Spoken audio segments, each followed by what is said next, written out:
I never told my son-in-law I was a retired Navy SEAL. He thought I was just a soft old father-in-law who needed a place to stay, until my daughter sent me her secret distress code. 15 minutes later, he was begging for his life on the floor of a remote mountain lodge. Before I continue this story, let me know where you are watching from in the comments below. Hit like and subscribe if you believe a father's job to protect his daughter never truly ends. My name is Anthony Pierce. I am 69 years old, and the night I finally stopped pretending to be a frail old man began in the kitchen of my own home. I sat at the small island counter eating a cold plate of roasted chicken and green beans. The muffled sound of laughter and clinking crystal drifted in from the formal dining room. My son-in-law Bradley Gallagher was hosting a high-stakes dinner for tech investors. He had explicitly asked me to stay out of sight, claiming my presence would disrupt the corporate atmosphere. The kitchen door swung open. Bradley walked in wearing a tailored Navy suit that cost more than my first car. He was followed by a wealthy venture capitalist holding an empty wine glass. Bradley reached for a bottle of expensive Cabernet resting on the counter near my plate. The investor glanced at me, raising an eyebrow at my faded flannel shirt and worn denim jeans. Bradley did not miss a beat. He offered a charming, dismissive smile and pointed a finger in my direction. He told the investor not to mind the live-in maintenance man, claiming I was just taking a quick break from fixing the plumbing in the guest bathroom. I kept my eyes on my plate. I remained perfectly silent. I did not correct the insult. I did not stand up and announce that my military pension and private contracting funds had paid the down payment for the very estate we were standing in. I simply chewed my food, swallowed, and carried my empty plate to the stainless steel sink. I turned on the warm water and grabbed a sponge, letting the soap run over my hands. Bradley assumed the thick, rough calluses covering my palms were from pulling weeds in his garden or turning wrenches under leaky sinks. He was severely mistaken. Those calluses were the permanent physical scars of 30 years spent in naval special warfare, gripping wet ropes, carrying heavy tactical gear, and dismantling threats in absolute darkness. I dried my hands on a towel and watched Bradley pour the wine, laughing loudly at a joke the investor made. I tolerated his endless disrespect for one reason alone. I endured the condescending remarks, the isolation, and the financial arrogance solely to maintain close physical proximity to my daughter Naomi. She had married Bradley 3 years ago, blinded by his initial charm and the flashy illusion of a booming tech startup. Lately, the light in her eyes had been dimming. I noticed her losing weight. I saw the way she flinched when a door slammed too hard. A father who spent his life analyzing human targets knows how to read the subtle signs of fear. I swallowed my pride every single day because staying under Bradley's roof meant I could keep a quiet, protective watch over her. I figured his arrogance was just the byproduct of a fragile ego. I believed the worst he could do was insult me. I was wrong. The kitchen door swung open again. Naomi rushed into the room, her chest heaving as she carried a heavy stack of empty porcelain appetizer plates. She was wearing a long-sleeved silk dress that Bradley had picked out for her, looking beautiful, but incredibly fragile. Her hands were trembling violently. The fine china clattered together, threatening to slip from her grasp and shatter across the hardwood floor. I stepped forward immediately, closing the distance between us to grab the bottom of the stack. I caught her left wrist with my right hand to steady her balance. The sudden motion caused the smooth silk sleeve of her dress to slide up toward her elbow. The kitchen lights illuminated a fresh, dark purple bruise wrapped around her forearm. It was not a smudge of dirt or a shadow. It was the unmistakable, perfectly defined shape of a large human hand. 4 finger marks pressed deeply into the top of her skin, with a thumbprint digging brutally into the underside. The blood rushed in my ears. For 6 months, I had forced myself to ignore Bradley's verbal cruelty. I had rationalized his financial control as a misguided business strategy. I had sat in the kitchen eating cold food while he paraded around as the master of the house. But this was different. The financial and verbal disrespect had definitively crossed the line into physical violence. The bruise was fresh, likely inflicted just hours before the guests arrived. He had grabbed her with enough violent force to rupture the blood vessels beneath her skin. The cold, calculated operator inside me, dormant for years, instantly woke up. I looked directly into my daughter's terrified brown eyes. I kept my grip firmly on her wrist, exposing the violent mark. I demanded a clear explanation, keeping my voice dangerously low. Naomi's eyes widened in sheer terror. She looked frantically toward the dining room door. She yanked her arm away violently, pulling the silk sleeve down to her wrist. She whispered a rushed, fabricated excuse about tripping on the staircase and hitting the heavy wooden door frame. A door frame does not leave finger marks. Before I could press the issue, the kitchen door opened. Bradley stepped inside. He had left the investor at the table. He walked directly toward Naomi. He placed a heavy, controlling hand on the back of her neck, his fingers pressing into her skin. He looked at me with a cold, challenging stare and asked if there was a problem in here. I stared at Bradley's hand resting on my daughter's neck. I calculated the exact amount of pressure required to break his jaw, but acting on pure rage would alert him. It would compromise my ability to protect Naomi permanently. I looked back at Bradley, forced my facial muscles to relax, and shook my head. I told him I was just helping her with the heavy dishes. Bradley smirked, patted Naomi's neck, and ordered her to bring out the main course. I watched them walk back into the dining room. The door swung shut. The situation had fundamentally changed. Passively observing from the shadows was no longer an option. Bradley was hiding something dangerous behind his arrogant facade. I knew he kept his financial ledgers locked away. I had to know exactly what kind of man had his hands on my daughter. I decided to breach Bradley's private study tonight. The digital clock on my nightstand shifted to exactly 2 a.m. The sprawling estate was entirely silent, save for the rhythmic drumming of rain against the vast floor-to-ceiling windows. I slipped out of bed dressed in dark clothing and moved down the carpeted hallway. 30 years in naval special warfare rewires your nervous system. You learn to breathe between your steps. You learn to let the shadows absorb your presence. I approached the heavy oak doors of Bradley's private study. He had recently installed a high-end biometric keypad, bragging at dinner about its military-grade encryption. He genuinely believed technology was a substitute for discipline. I knelt in front of the glowing scanner. The human element is always the weakest link in any security system. The keypad casing was secured with standard micro screws. I pulled a precision multi-tool from my pocket, sliding the blade into the seam. A technique I perfected during a midnight raid in Baghdad allowed me to bypass the external sensor and short the internal relay matrix directly. I counted the seconds in my head. 14 seconds later, the locking mechanism surrendered with a soft, compliant click. I pushed the heavy door open, slipping inside before the hinges could shriek, and pulled the door shut behind me. The room smelled of arrogance, expensive leather, and stale bourbon. I pulled down the heavy blackout blinds to ensure my flashlight would not cast a reflection onto the front lawn.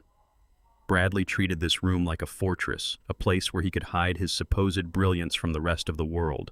I knew better. Men who hide behind thick doors and biometric locks are usually terrified of what the light might reveal.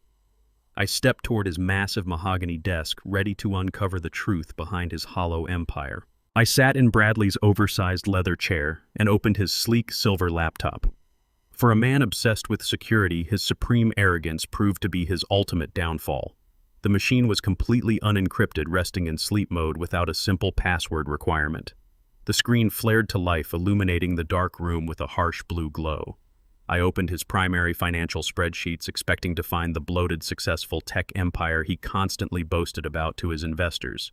Instead, I found a financial graveyard. The startup was an absolute fiction, a hollow shell bleeding capital at an unsustainable rate. My eyes scanned the brutal red lines detailing his catastrophic debt. Bradley owed millions to private creditors. Desperation leaves a very specific digital footprint. I clicked into the transaction history and felt a cold, familiar rage tighten my chest. He had completely drained Naomi's personal checking and savings accounts over the past 8 months. My daughter was funding a sinking ship, completely unaware that the captain was driving them straight to the bottom. But the drained accounts were just a stopgap. Bradley needed a massive influx of cash to satisfy his underground lenders. I found a separate folder labeled with the name of Naomi's late mother. It was the maternal trust fund. My wife had established that ironclad account decades ago to guarantee Naomi's future independence. It was a massive multi-million-dollar asset designed to be untouchable. The trust charter contained a highly specific mandate. Naomi could not liquidate the principal without a secondary authorization signature. That signature had to be mine. Bradley was currently staring down total bankruptcy, and the only thing standing between his ruin and my daughter's protected fortune was my authorized consent. I closed the laptop, letting the screen fade to black. The digital evidence was damning, but the real weapon is always kept on paper. I turned my attention to the physical items on the desk. A heavy leather-bound ledger sat perfectly centered on the pristine mahogany surface. I unclasped the brass lock and flipped it open. Tucked neatly between the pages was a thick stack of finalized legal documents.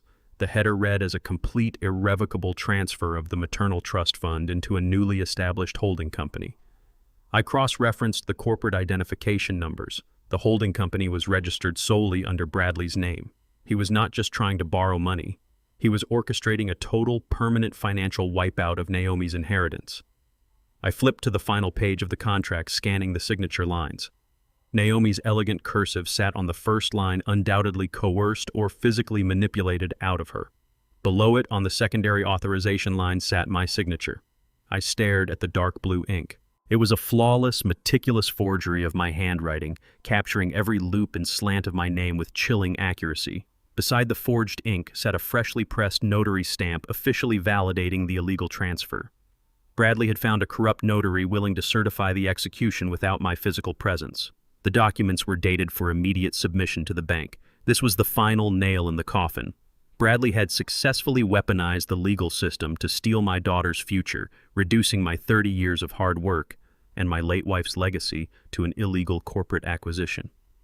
He believed he was outsmarting an old, tired mechanic.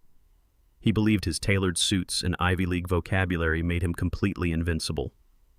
I traced the edge of the forged signature, committing every detail to memory. A sharp click shattered the silence. The overhead recessed lights flared on, flooding the study with blinding artificial daylight. I did not flinch. I did not scramble away from the desk. I turned slowly. Bradley stood in the open doorway, gripping a heavy iron 9-iron golf club. His tie was undone, and the overwhelming stench of expensive scotch and nervous sweat wafted across the room. He swayed slightly, a vicious smirk twisting his face. He demanded to know what a confused old man was doing snooping around his private sanctuary. He tapped the head of the golf club against the doorframe, a pathetic attempt at physical intimidation.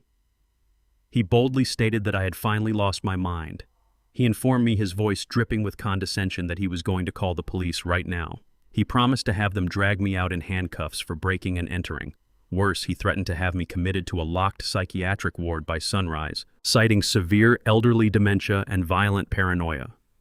He took a confident step forward, genuinely believing he had just cornered a fragile, helpless dependent who had outlived his usefulness. He thought this staged confrontation would finally give him the perfect excuse to remove me from the house permanently. I looked at the golf club. I looked at his trembling, soft hands. I simply closed the leather ledger with a calm, definitive snap. I did not try to explain myself. I did not beg or raise my voice. The legal system was far too slow to handle a threat this immediate and this close to my daughter. Bradley had declared an absolute war, and he had absolutely no idea who he was fighting. Morning sunlight cut through the heavy dining room curtains, casting long shadows across the polished oak table. I sat in my usual chair, nursing a cup of black coffee. Bradley marched into the room, smelling of fresh cologne and unearned confidence. He did not offer a greeting. Instead, he tossed a glossy, trifold brochure directly onto my placemat. The cover featured a stock image of a smiling nurse pushing a wheelchair outside a sterile brick building. State Care Facility, the bold letters proudly announced. Bradley buttoned his suit jacket and stated that I had exactly 48 hours to pack my belongings. He spoke with the casual authority of a man ordering a meal, completely devoid of empathy. He informed me that my presence in the house had become a liability to his corporate image and a drain on his mental focus. Furthermore, he declared that he was officially taking ownership of the estate to cover mounting business expenses for his startup. He claimed the property transfer was already in motion and that fighting it would only speed up my relocation to a locked ward. He stood at the head of the table, looking down at me with absolute contempt.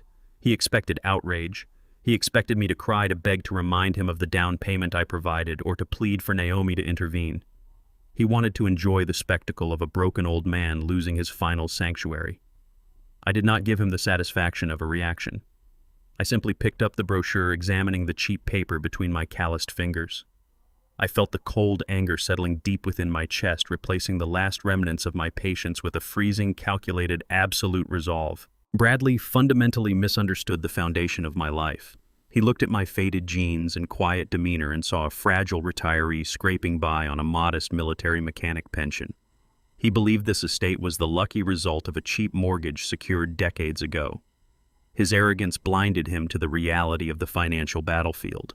He had no idea that my 30 years in naval special warfare had transitioned into lucrative, highly classified private contracting.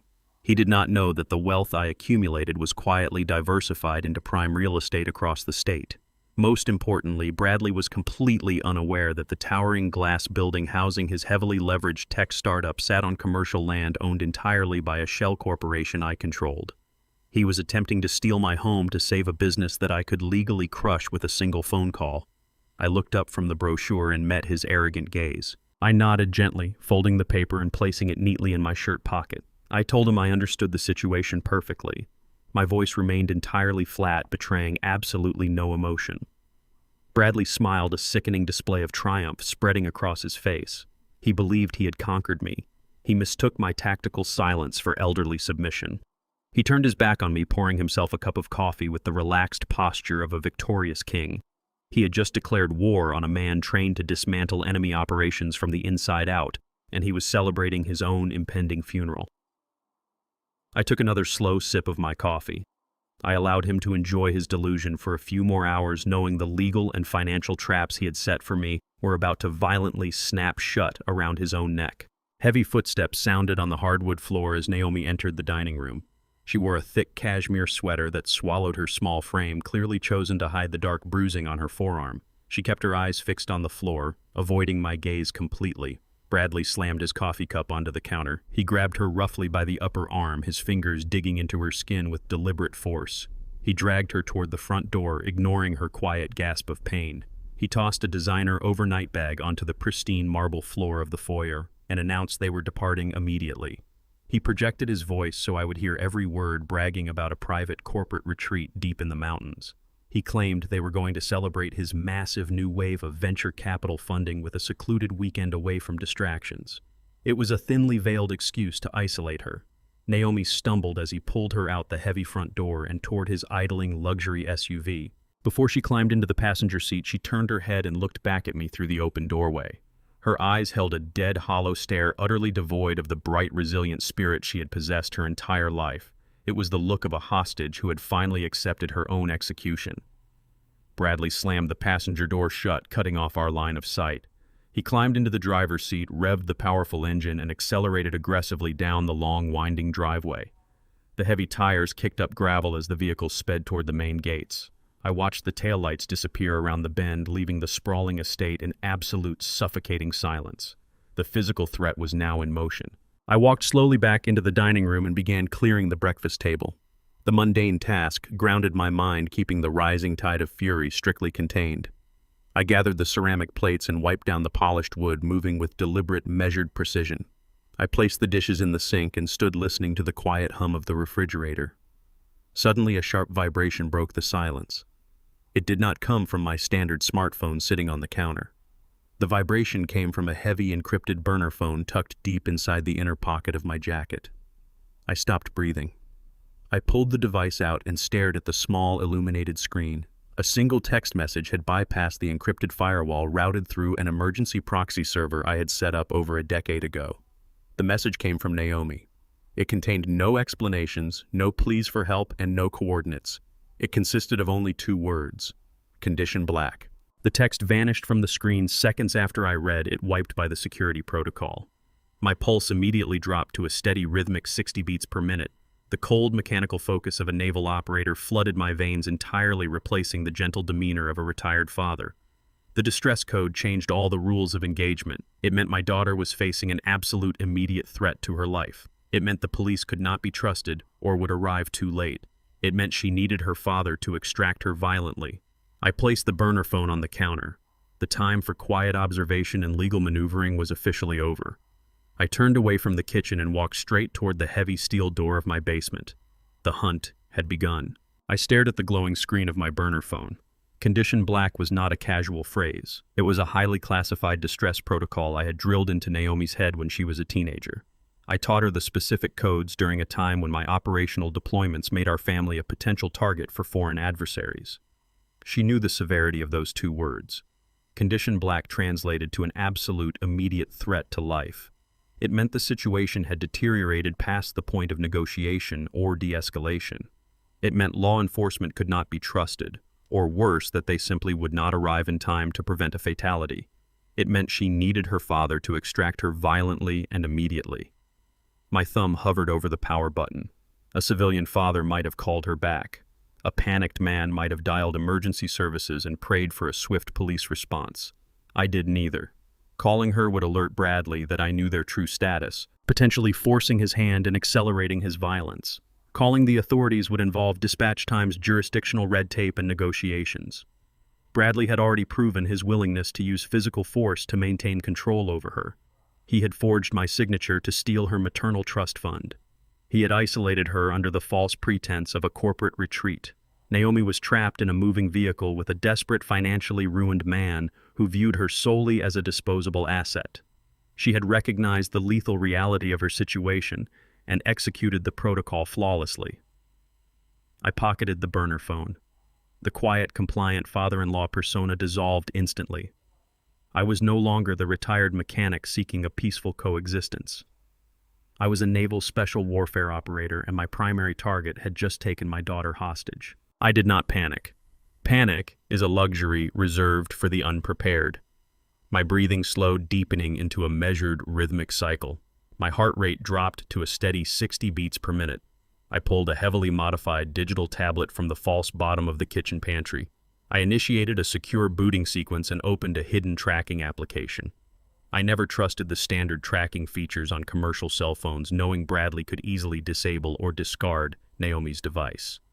Years ago, before she even met him, I meticulously sewed a military-grade GPS microtransmitter into the thick leather lining of her favorite vintage travel bag. It operated on an independent power cell and transmitted a burst signal via encrypted satellite relay. The screen flickered, projecting a high-resolution topographical map of the eastern seaboard. A blinking red cursor established her exact location. The signal was not moving toward any upscale corporate retreat or luxury resort. It was heading north at high speed, completely bypassing the commercial interstate. The beacon traveled deep into the dense, isolated ridges of the Appalachian Mountains. Bradley was driving her into a region notorious for spotty cellular service and non-existent police patrols. The sheer geographic isolation confirmed his lethal intent. He was removing her from any possible physical or digital intervention. I analyzed the trajectory and the rising elevation. The destination aligned perfectly with an old, off-the-grid hunting lodge owned by Bradley's extended family. I had heard him mention the remote property once during a drunken rant complaining about its lack of modern amenities. He had chosen a location where screams would simply echo into the endless pine forests.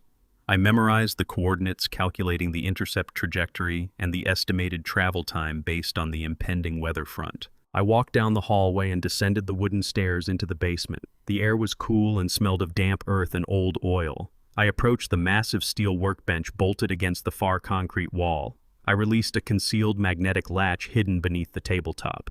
The entire wall section swung outward on silent oiled hinges, revealing a perfectly illuminated, dust-free armory. The space contained the tools of a past life I had hoped to leave buried forever. Rows of high-caliber firearms and tactical rifles lined the racks, cleaned and ready for immediate deployment. I bypassed the firearms entirely.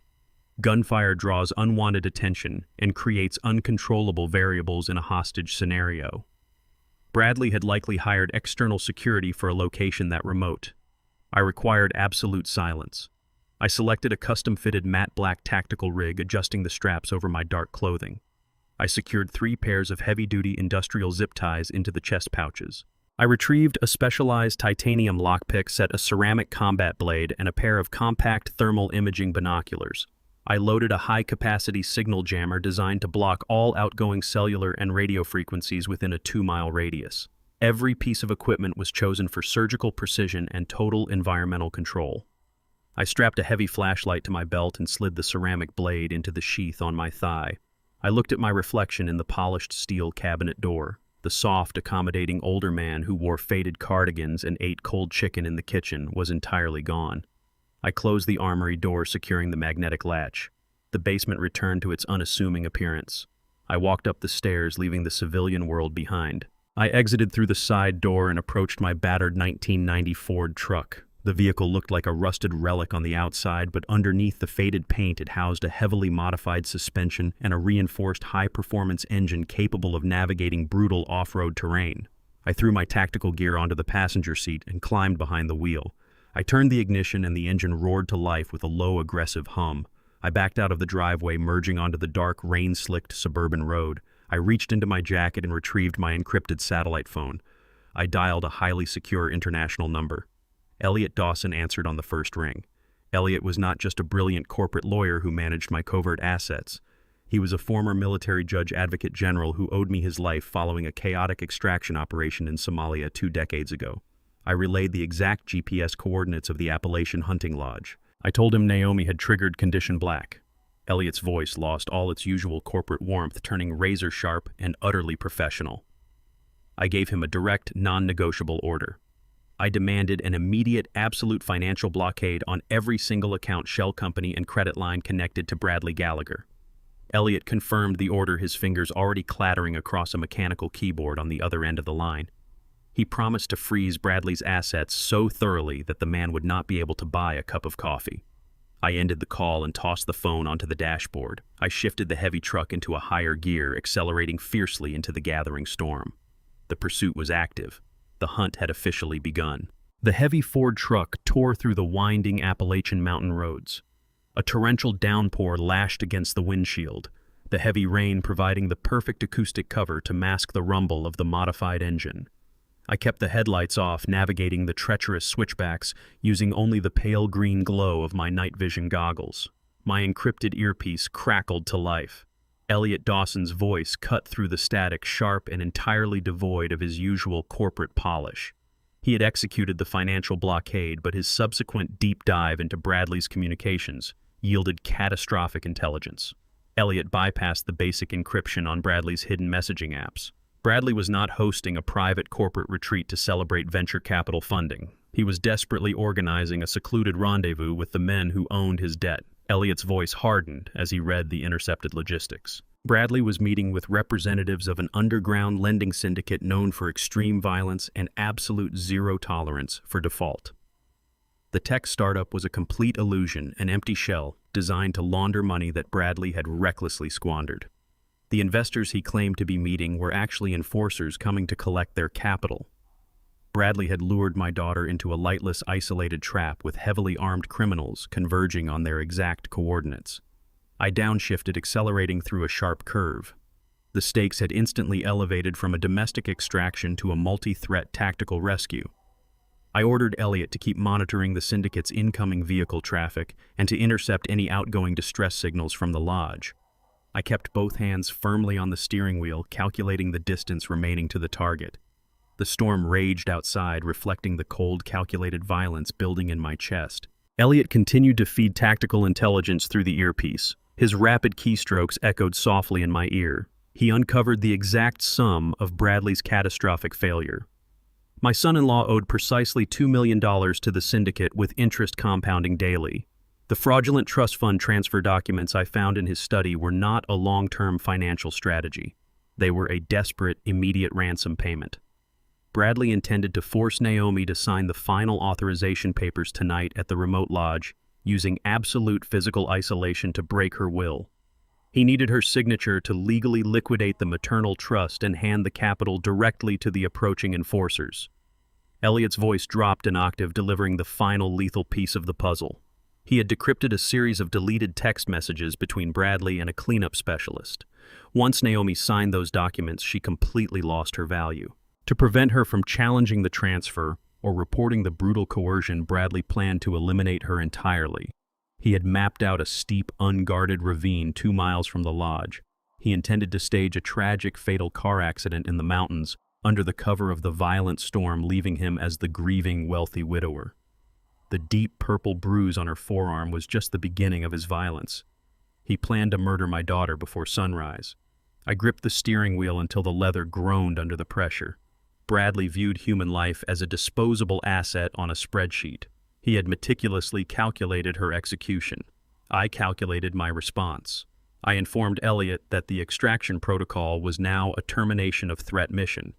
Naomi's survival required the absolute destruction of every hostile element at that lodge. I killed the truck's engine exactly 2 miles from the target coordinates. Approaching any closer by vehicle risked exposing my approach over the ambient noise of the storm. The heavy rain continued to fall in sheets, turning the forest floor into a slick, muddy obstacle course. I secured my matte black tactical rig, checking the placement of my ceramic blade and the lockpick set. I stepped out of the truck and merged seamlessly into the dense Appalachian woods. Decades of jungle and mountain warfare training dictated every movement. I navigated the treacherous, uneven terrain without snapping a single twig, letting the heavy thunder mask the sound of my footsteps. I moved rapidly through the wet underbrush, closing the distance in 20 minutes. I reached the final tree line overlooking Bradley's isolated family lodge. The property sat in a wide, cleared basin designed to prevent anyone from approaching unseen. I crouched low behind a thick oak tree, wiping the rain from my thermal optics. Bradley had heavily upgraded his family's rustic retreat. A 10-foot-high chain-link perimeter fence surrounded the entire compound. The heavy ceramic insulators bolted to the metal posts indicated a lethal high-voltage electrical current running through the wire. Above the fence line, modern weatherproof security cameras swept the cleared grounds in synchronized, overlapping arcs. It was a paranoid fortress built by a man terrified of his own consequences. The storm obscured visibility, but the infrared lenses pierced the heavy rain with absolute clarity. The glowing heat signatures of the security hardware confirmed that bypassing the perimeter would require surgical precision. Bradley had locked my daughter inside a heavily fortified cage, completely unaware that he had just trapped himself inside with a predator. I swept the thermal binoculars across the perimeter fence, analyzing the glowing heat signatures. 2 distinct human figures patrolled the front gate area. They were heavily armed private security contractors, hired muscle brought in to ensure the syndicate exchange went smoothly. The thermal imaging highlighted the distinct shapes of tactical rifles slung across their chests and heavy sidearms holstered at their hips. I monitored their movements for 3 consecutive minutes. They possessed high-end equipment, but they severely lacked operational discipline. They huddled together under a small canvas awning to escape the driving rain, complaining loudly enough for their voices to carry over the wind. They failed to maintain a steady patrol cadence, abandoning their assigned arcs of fire to light cigarettes. Their complacency was a fatal vulnerability, but the physical environment still presented a massive tactical problem. The overlapping camera sweeps and the high-voltage fencing created an impassable dead zone.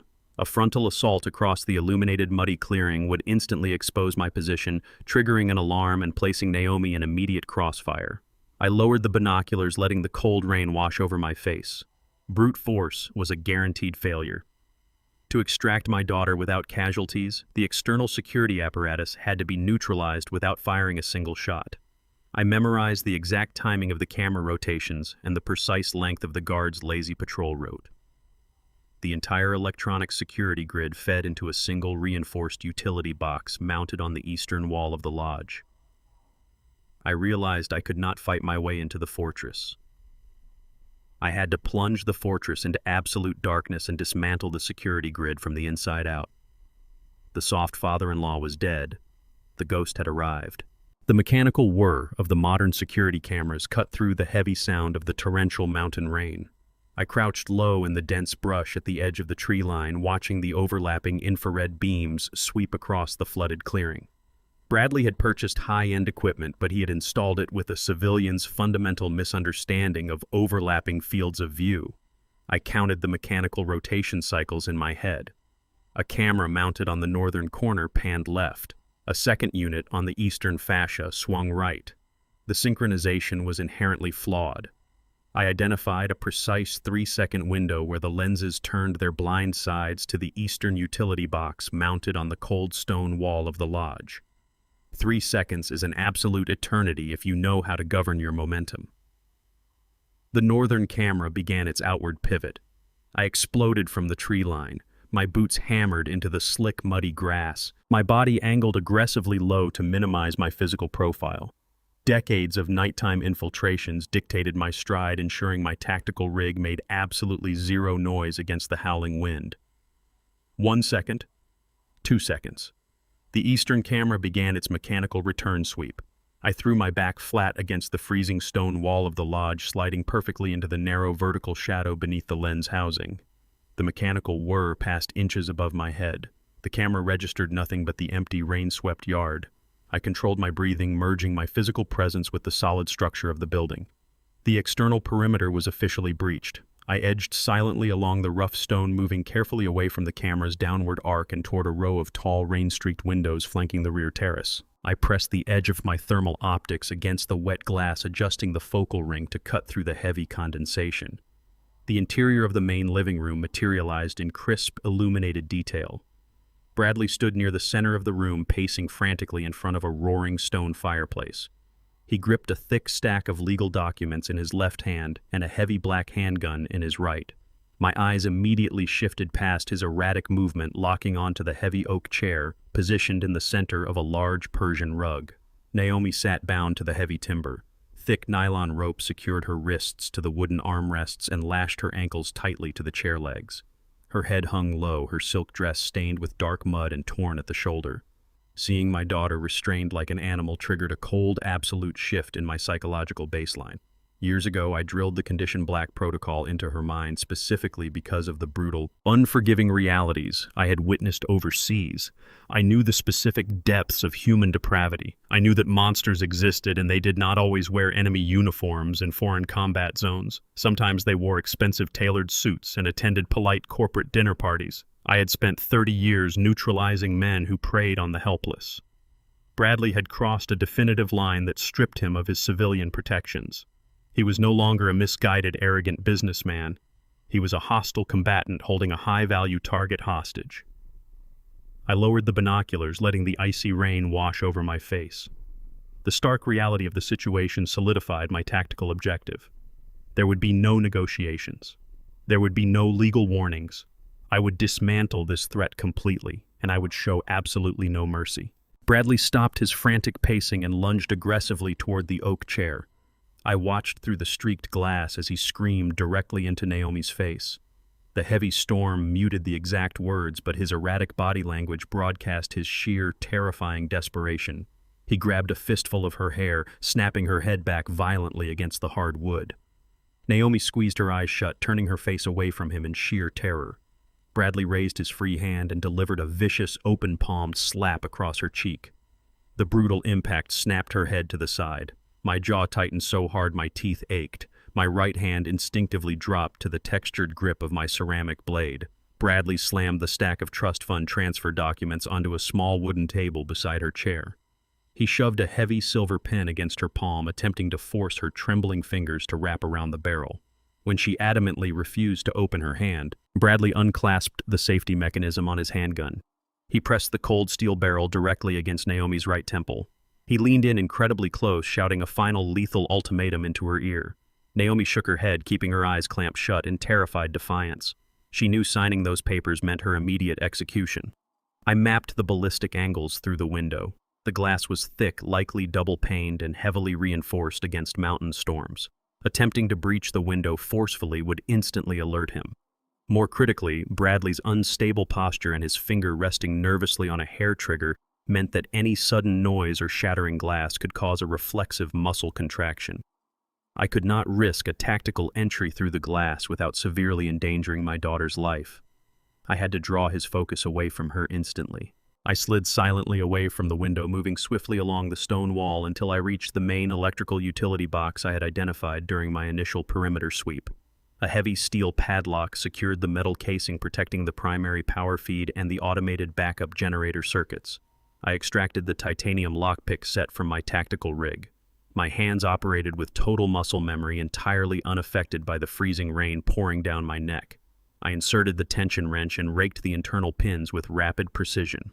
The heavy padlock clicked open in under 5 seconds. I swung the metal door wide, exposing the complex grid of thick commercial wiring. I did not simply intend to cut the main power lines. A sudden standard loss of electricity would immediately trigger the automated diesel backup generator, restoring light within seconds and completely ruining my tactical advantage. I needed absolute sustained sensory deprivation.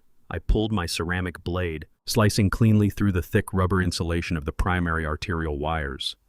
I grabbed the highly charged exposed copper lines and crossed them directly over the heavy-duty generator relay switches. I essentially weaponized the incoming voltage, turning the lodge's own power grid violently against itself. I grabbed the master lever. I braced my boots against the wet stone wall and ripped the heavy steel handle downward. A massive, violent shower of blue sparks erupted from the panel. A deafening mechanical pop echoed through the stone walls as the engineered short circuit surged backward, completely frying the main breaker and instantly detonating the backup generator's delicate motherboard. The ambient glow pouring from the lodge windows vanished in a microsecond. The external floodlights died. The entire mountain compound plunged into a deep, absolute, and suffocating darkness. The sudden plunge into absolute darkness triggered immediate panic inside the lodge. Bradley's voice pierced the thick stone walls, echoing with raw, undisciplined terror as he screamed into the blackness, demanding to know what had just happened to the power grid. He lacked the psychological conditioning to handle a sudden loss of environmental control. Outside in the freezing rain, the sudden blackout provoked an equally amateur response from the private security contractors.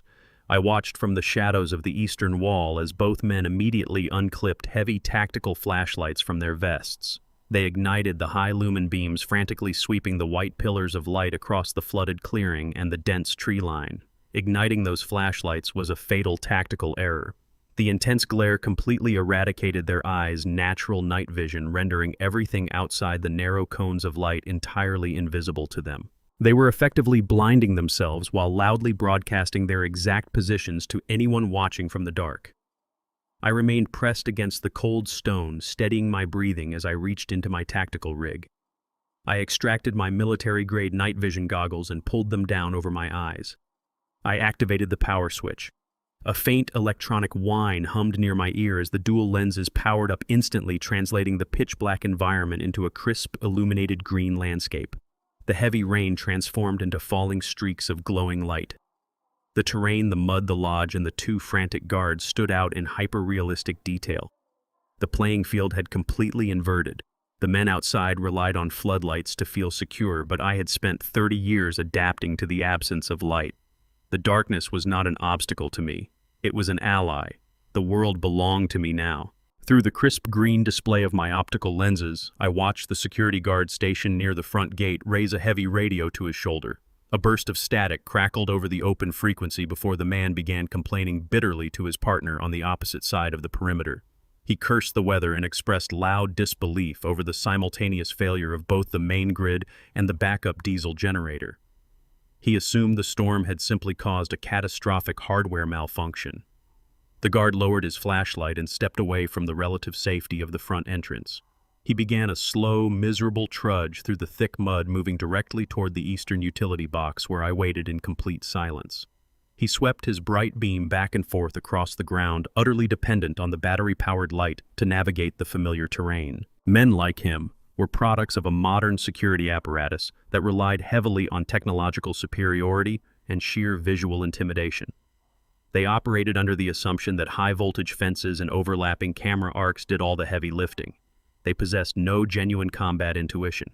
They had never been forced to survive in an environment where technology failed and primal instinct took over. They had never faced a ghost who learned to fight and navigate in the lightless, suffocating subterranean tunnels of foreign combat zones. In those claustrophobic environments, survival depended entirely on the ability to interpret ambient acoustics and harness absolute silence. I pressed my spine flat against the freezing stone wall of the lodge, controlling the slow, rhythmic expansion of my chest. I drew the ceramic blade from my thigh sheath and waited for the heavy sound of his boots to close the distance. He was walking blindly into his own end. The heavy splashing of mud under tactical boots grew louder as the guard closed the final yards between the front driveway and the eastern wall. He approached the open utility box, aiming his blinding flashlight directly at the tangled, smoking mass of fused wiring and melted copper. He let out a loud, frustrated curse, completely absorbed by the visual evidence of the short circuit. His situational awareness was entirely tunneled onto the broken electrical panel, completely neglecting the deep shadows stretching out immediately behind his own back. I slipped the ceramic blade back into its sheath. Lethal force was unnecessary for this specific phase of the operation, and a bleeding target would only complicate the extraction. I stepped out from the cover of the stone wall, moving with absolute fluidity directly into the space behind him. He did not hear the mud shift beneath my boots. He did not feel the displacement of the freezing air until it was far too late. I raised my arms and executed a flawless silent strike. My left forearm wrapped tightly around his throat, compressing the carotid arteries on both sides of his neck, while my right hand locked securely behind his head to apply devastating forward pressure. It was a perfectly applied blood choke designed to instantly sever the flow of oxygenated blood to the brain. The guard dropped his flashlight into the mud and desperately clawed at my thick sleeves. He struggled with wild, uncoordinated panic, but the grip held the strength of a steel vise. He possessed precisely 4 seconds of consciousness before his brain registered the complete lack of oxygen. His knees buckled and his heavy frame went completely limp in my arms. I caught his weight, silently dragging his unconscious body backward into the dense, wet brush. I lowered the unconscious guard silently into the tall weeds, keeping his head positioned to ensure he maintained an open airway. I moved with rapid, practiced efficiency, retrieving the heavy-duty industrial zip ties from my tactical rig.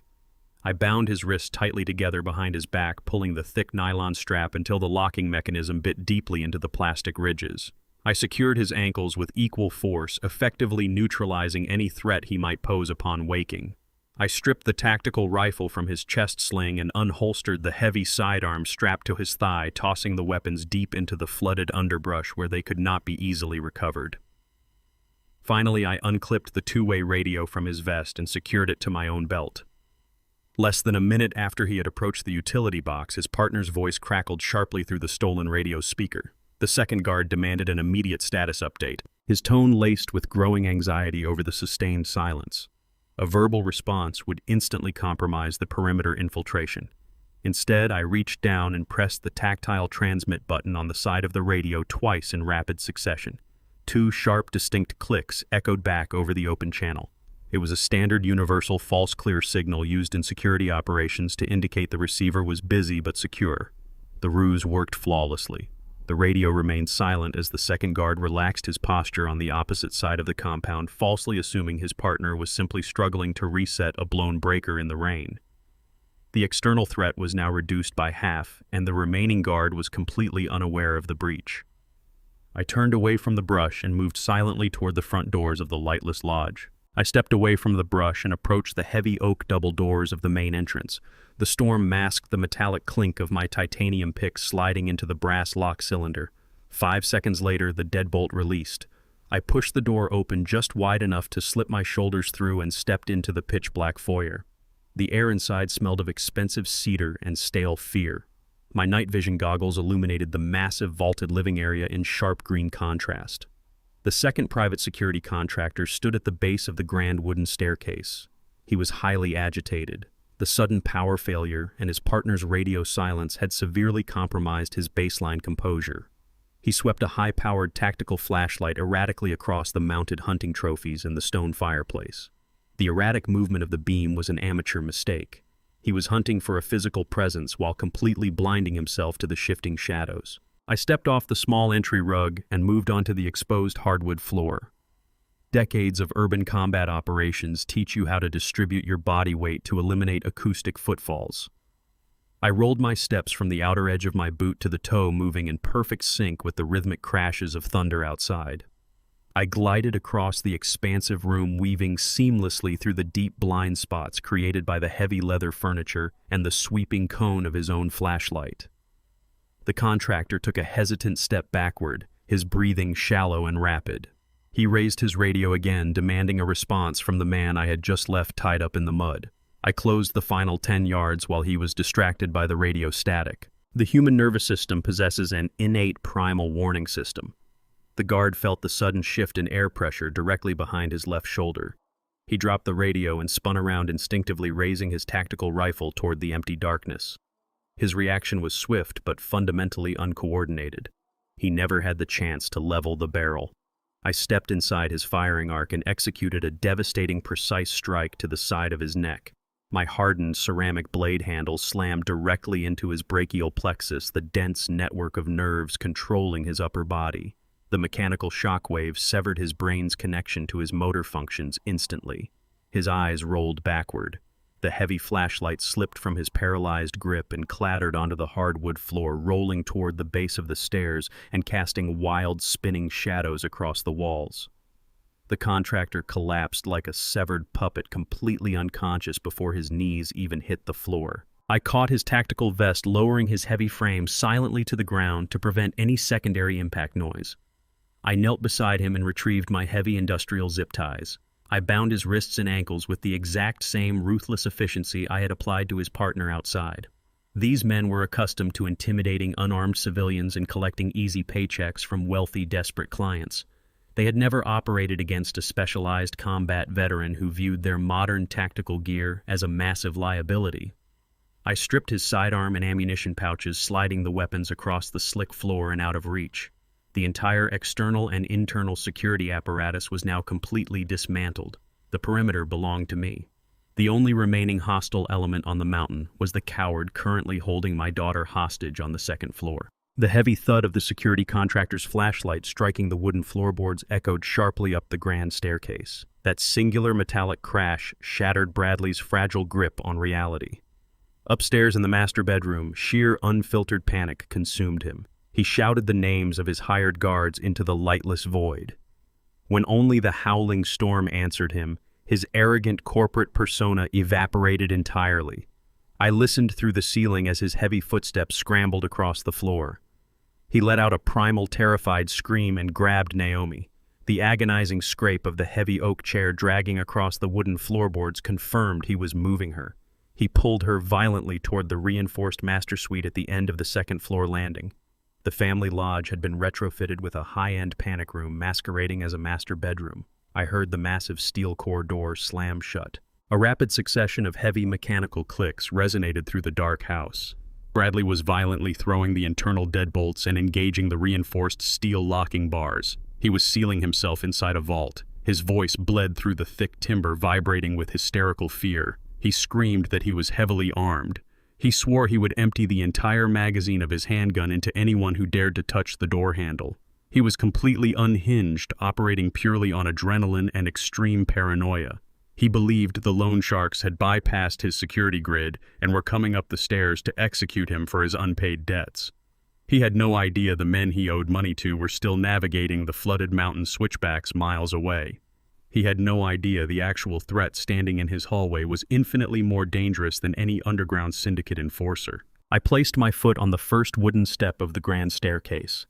I ascended the flight with absolute ghostly silence, shifting my weight to the extreme edges of the treads where the wood was firmly supported by the underlying joists. The green glow of my optical lenses illuminated the empty second-floor landing. I moved down the corridor and stopped exactly 2 feet from the master suite door. The heavy steel-reinforced barrier separated me from my target. I stood perfectly still, controlling my breathing, and listened to the harrowing acoustics bleeding through the doorframe. I heard Naomi sobbing quietly, her ragged breaths catching in her throat as she choked on her own terror. Beneath her crying, I heard the rapid, shallow hyperventilation of a cornered animal.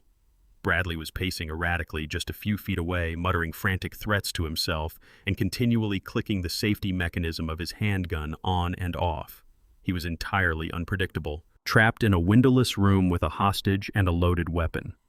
A cornered coward is the most dangerous variable in any combat scenario. I stepped closer and ran my gloved fingers along the heavy door hinges and the reinforced locking seam. The frame was structurally integrated into the stone wall. Kicking the door or applying brute physical force was an absolute tactical failure. Ramming the barrier would take multiple strikes, giving Bradley ample time to fire through the wood, or worse, turn the weapon directly on Naomi in a final act of desperate malice. I required a flawless immediate entry. The structural integrity of the steel deadbolts meant I had to bypass the mechanical locks entirely. I reached into my tactical rig. The situation demanded a highly surgical, deeply unconventional breach. The heavy master bedroom door was a solid slab of reinforced oak layered over a steel core, but its ultimate weakness lay in its modern convenience. The deadbolt was a high-end biometric and keypad hybrid. When I fried the main utility grid, the lock's internal failsafe automatically defaulted to its internal lithium battery backup, engaging the steel pins to ensure the room remained a fortress during a power outage. Bradley undoubtedly felt secure behind that heavy metal. He failed to understand that electronic security is inherently fragile against specialized countermeasures. I unhooked a compact cylindrical device from the webbing of my tactical vest. It was a military-grade magnetic pulse generator specifically designed for silent breaches during hostage rescue operations. I gripped the heavy metallic cylinder, feeling the cold rain dripping from my gloves onto the smooth casing. I leaned close to the door, analyzing the slight protrusion of the electronic keypad through my thermal optics. I pressed the flat, circular node of the generator directly flush against the plastic housing of the lock. My thumb depressed the heavy activation switch on the top of the cylinder. A localized high-intensity electromagnetic pulse surged directly into the lock's delicate circuitry. The device emitted a microscopic, high-pitched whine that was instantly swallowed by the howling wind outside. The intense magnetic wave completely scrambled the internal motherboard, instantly melting the microchips governing the battery backup. A sharp, distinct mechanical click echoed in the dark hallway as the heavy steel deadbolts automatically retracted into the doorframe. The electronic failsafe had been bypassed in less than 5 seconds. The impenetrable fortress was now entirely unlocked. I slipped the pulse generator back into my tactical rig. I lowered my center of gravity, planting my boots firmly against the hardwood floor. The silent infiltration phase of the operation was officially complete. It was time to introduce myself. I raised my right leg and delivered a devastating piston-like kick directly adjacent to the door handle. The heavy oak slammed inward with the force of an explosion, the hinges screaming as the door bounced violently against the interior wall. I stepped into the room, my body squared and perfectly balanced. The thick storm clouds broke momentarily outside the large terrace windows, allowing a wash of pale silver moonlight to spill across the room. Bradley stood trembling in the center of the plush carpet. He held his heavy black handgun leveled directly at Naomi's chest. The sudden violent breach shattered his remaining nerves. He squinted into the darkness, his chest heaving with panicked, erratic breaths. His eyes desperately searched the doorway, trying to make sense of the imposing shadow-clad figure standing perfectly still in the gloom. He saw the matte black tactical rig, the night vision optics, and the lethal, unmoving posture of a professional operator. He expected a loud, chaotic raid by syndicate enforcers. He did not expect a solitary ghost. His hands shook so violently the barrel of the gun rattled. He demanded to know who I was, his voice cracking into a pathetic, high-pitched shriek. I reached up and smoothly detached the night vision goggles, letting them hang from my neck strap. I stepped fully into the shaft of moonlight. I looked directly into his wide, terrified eyes. I spoke his name. My voice was low, flat, and completely devoid of the warm, accommodating tone I had used at countless family dinners. It was the voice of a man who dealt in absolute violence. Bradley's jaw dropped. The blood drained entirely from his face, leaving his skin a sickly, translucent white. His mind fractured as he tried to reconcile the harmless, retired mechanic he had despised with the lethal predator standing in front of him. Bradley's hands trembled uncontrollably. The heavy handgun wavered wildly, pointing at Naomi one second and aiming blindly toward me the next. He took a stumbling step backward, begging for his life, screaming that the syndicate was going to murder him if he did not secure the trust fund money tonight. He was completely unspooled, a desperate man watching his entire fabricated reality collapse. I ignored his pathetic rambling. I locked my eyes onto his weapon, calculating the exact distance between my boots and his shaking hands. 3 yards, 9 feet of open carpet, the space between life and death. He screamed again, his finger tightening dangerously around the trigger. I did not flinch. I took a single, fluid step forward. Bradley panicked, his eyes darting toward my movement. That microscopic loss of focus was his fatal error. I launched myself across the room in a dark blur of motion. I closed the distance before his brain could transmit the command to fire. My left hand shot upward, striking the outside of his right wrist with a heavy bone-jarring deflection that knocked the barrel of the gun violently toward the ceiling. Simultaneously, my right hand slammed down over the top of the weapon. I gripped the exposed metal slide with crushing force and ripped it backward.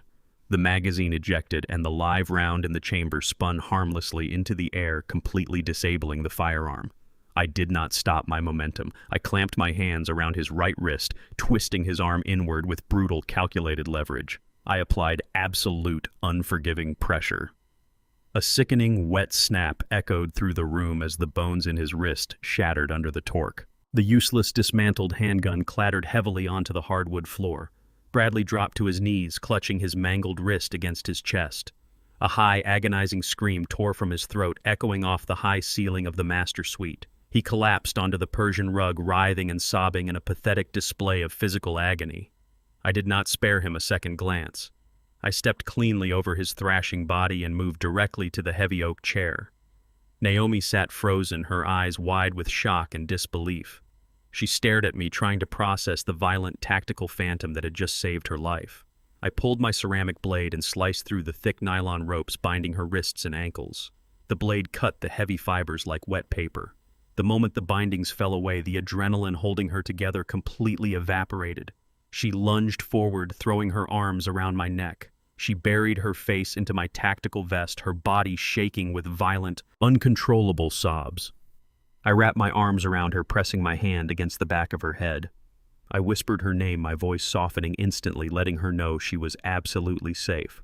I held her tight, grounding her in the reality of her survival.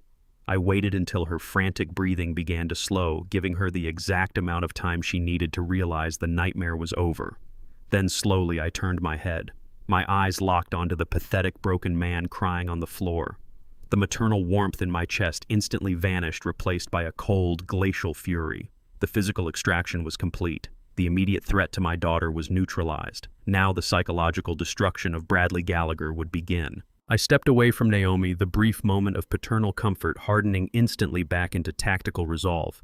I reached down and grabbed Bradley by the collar of his expensive, mud-stained shirt. I hauled him upward, completely ignoring the agonizing shriek that tore from his throat as his shattered wrist swung uselessly at his side. I shoved him backward. He crashed heavily into the same solid oak chair he had used to bind my daughter minutes earlier. I retrieved a fresh set of heavy-duty industrial zip ties from my tactical rig. I secured his uninjured left arm to the wooden armrest, pulling the thick nylon strap tight until it bit deeply into his skin. I bound his ankles to the heavy chair legs, rendering him entirely immobile. Bradley was hyperventilating, his eyes darting frantically around the dark room, illuminated only by the pale moonlight spilling through the broken window. Despite his physical destruction, his mind remained trapped in the arrogant delusion of his corporate world. He genuinely believed he could still negotiate a standard surrender. He choked back his sobs, his voice trembling as he offered me a deal. He promised me a massive, untraceable payout directly from Naomi's maternal trust fund if I simply untied him and allowed him to walk away. He swore he would disappear entirely, claiming he could wire the funds into an offshore account immediately from his phone. He thought greed was the universal motivator. He looked at the tactical gear, the ceramic blade, the night vision optics, and still reduced me to a mercenary who could easily be bought. His fundamental misunderstanding of the situation was almost pathetic. I did not want his money. I wanted his absolute ruin. I remained perfectly silent, letting his desperate bribery hang in the freezing air of the master suite. I reached into the deep cargo pocket of my tactical vest and extracted a thick, folded manila envelope. I tossed it effortlessly through the dark. It landed squarely on Bradley's lap, striking his injured arm and drawing another sharp gasp of pain. He stared down at the unmarked paper, confusion momentarily overriding his physical agony. I told him exactly what he was looking at.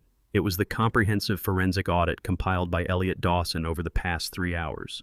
Elliot had not merely frozen Bradley's assets. He had completely dismantled the digital architecture of Bradley's entire financial existence. I detailed the contents of the envelope with cold, surgical precision. The audit documented every single illegal wire transfer Bradley had authorized over the last 18 months. It exposed the massive labyrinth of shell companies he had established to hide his compounding debts. It revealed the absolute irreversible insolvency of his highly publicized tech startup. The company was a complete fabrication, an empty corporate shell, bleeding stolen capital to sustain a lifestyle he could never legitimately afford. I watched the remaining color drain from his face as I recited the exact dates and routing numbers of his fraudulent transactions. He had embezzled millions from his own primary investors, attempting to cover the initial losses before the entire structure inevitably collapsed. He had manipulated my daughter, isolated her, and tried to steal her inheritance simply to plug a financial sinkhole that was already swallowing him alive. The envelope contained the definitive proof of his absolute failure as a businessman, a husband, and a man. His entire identity was printed on those pages, reduced to a pathetic ledger of theft. I leaned in close, resting my gloved hands heavily on the wooden armrests of his chair. I invaded his physical space, forcing him to look directly into my eyes. The metallic scent of ozone from the fried electrical grid lingered in the room, mixing with the sharp, sour smell of his terror. I lowered my voice to a calm, deadly whisper. I informed Bradley that the men currently navigating the flooded switchbacks at the base of the mountain were not the eager venture capitalists he had been expecting. I told him Elliot had intercepted and decrypted his private communications. The approaching vehicles did not contain investors ready to inject fresh capital into his failing startup. They contained heavily armed enforcers from the underground lending syndicate he had systematically defrauded. They were the loan sharks he had stolen from, and they had grown extremely impatient with his endless excuses. Bradley's breath hitched in his throat. His chest stopped moving entirely as the absolute reality of his situation crushed him. He had lured my daughter to this isolated lodge to force a ransom payment, believing he could appease the syndicate and walk away clean. Now he realized the syndicate was coming for a man who possessed absolutely nothing. His electronic security grid was destroyed. His armed guards were neutralized and bound in the freezing mud outside. His financial assets were completely frozen by Elliot's blockade. He was tied to a chair in the dark, nursing a shattered wrist with no money to offer the violent criminals currently advancing on his position. His entire operation had completely collapsed. The isolated mountain fortress he had chosen for his crime had become his own inescapable execution chamber. Bradley began to hyperventilate violently, choking on the lethal implications of my words. The syndicate would not negotiate. They would not ask for signatures. They would simply dissect him. He thrashed against the heavy industrial zip ties, crying openly, begging for my protection. He pleaded with me to extract him from the lodge alongside Naomi, swearing he would do whatever I wanted. He frantically offered to confess to the fraud, to turn himself into the authorities, to sign anything I demanded if I just saved his life from the approaching enforcers. I stepped back, reaching into my tactical jacket for the final time. I pulled a single crisp sheet of customized legal paper from my inner pocket. Elliot had drafted it precisely for this moment. I unfolded the document and smoothed it out flat on the small wooden table beside Bradley's chair. I retrieved the heavy silver pen Bradley had tried to force upon Naomi and placed it deliberately next to the paper. I explained the terms of his survival. The document was a full, irrevocable relinquishment of all marital assets. It legally transferred total and absolute control of his startup, his remaining properties, and his private accounts directly to my daughter. It was a complete, unconditional surrender of his entire estate. I stared at him, watching his frantic mind process the ultimatum. If he refused to sign, I would leave him bound to the chair in the dark to face the syndicate enforcers alone. If he signed, I would cut his restraints and allow him to run blindly into the storm. Bradley stared at the silver pen. He realized that picking it up meant accepting absolute permanent bankruptcy. He had trapped himself perfectly. Bradley stared at the silver pen resting on the small wooden table.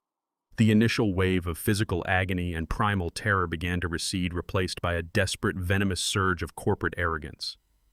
He spat a mouthful of blood onto the Persian rug and pushed himself back against the heavy oak chair, refusing to reach for the pen. A distorted, mocking sneer twisted his pale face. He told me I was out of my depth, claiming I was nothing but an ignorant mechanic playing a tactical game I fundamentally did not understand. He boasted that his entire startup and personal wealth were hidden behind a labyrinth of impenetrable corporate shields.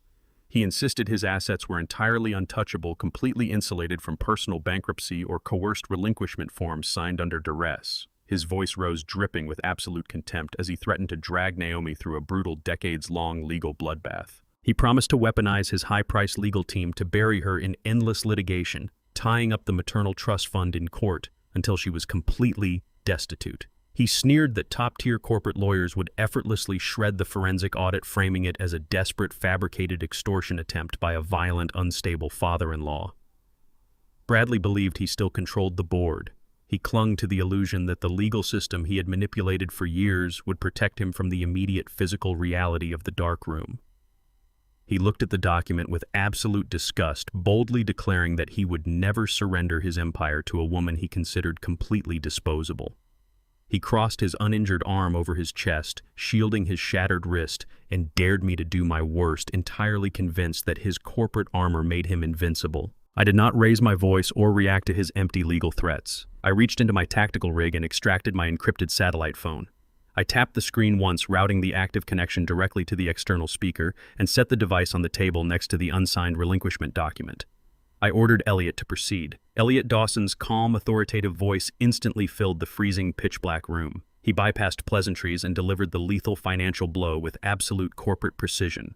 Elliot informed Bradley that while his lawyers might attempt to protect his shell companies, they could not protect the physical ground his startup occupied. Elliot revealed that less than an hour ago, Vanguard Holdings, the commercial real estate conglomerate that owned the land and the primary facility housing Bradley's corporate headquarters, had formally executed a zero-tolerance eviction protocol. Vanguard had unilaterally terminated the lease agreement based on a cascade of extreme contractual violations, seizing the entire property and all physical servers contained within it.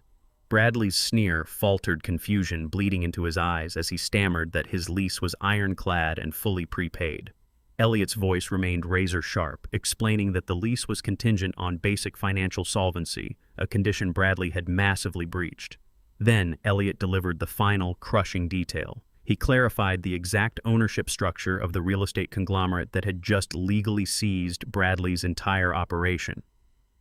Elliot stated that Vanguard Holdings was a private asset management firm acquired over a decade ago through a highly secure blind trust. He paused for a fraction of a second, letting the silence hang heavy in the dark room before officially confirming that I was the sole, undisputed managing director of Vanguard Holdings. I owned the ground beneath his feet. The fragile remnant of Bradley's corporate arrogance crumbled completely into dust. The air rushed out of his lungs in a sharp, ragged gasp as the absolute magnitude of the trap closed around him. His eyes darted wildly between the satellite phone and my unmoving figure standing in the pale moonlight. He finally comprehended the sheer scale of the operation I had orchestrated against him over the past 12 hours. It was not a chaotic, emotional rescue mission. It was a perfect, inescapable financial encirclement. Without the physical land and the central servers seized by Vanguard Holdings, his tech startup was instantly rendered totally worthless. He had no product to sell, no headquarters to operate from, and no remaining leverage to placate his furious investors. The illusion of his success was entirely eradicated. Furthermore, without access to Naomi's maternal trust fund to inject immediate liquid capital into his sinking accounts, his massive, hidden debts were fundamentally unpayable. He could no longer shuffle stolen money between offshore accounts to keep the underground lending syndicate at bay. The reality of his absolute isolation settled heavily over his hunched shoulders. I had stripped away every single layer of his meticulously crafted defense. I had neutralized his armed physical security. I had plunged his remote fortress into absolute darkness. And now I had legally and systematically annihilated his entire financial empire. He looked down at his mangled wrist, his body shaking uncontrollably as the adrenaline faded, leaving only raw agony and stark terror. He was no longer a wealthy tech CEO holding the cards. He was an utterly bankrupt, physically broken man, tied to a chair, completely trapped in a lightless room with the man who had just dismantled his entire life. I stepped forward, closing the final inch of space between us. I picked up the heavy silver pen from the wooden table and pressed the cold metal directly into his trembling, uninjured left hand. I stated the final, non-negotiable ultimatum, my voice cutting through the sounds of the raging mountain storm outside. He had two choices.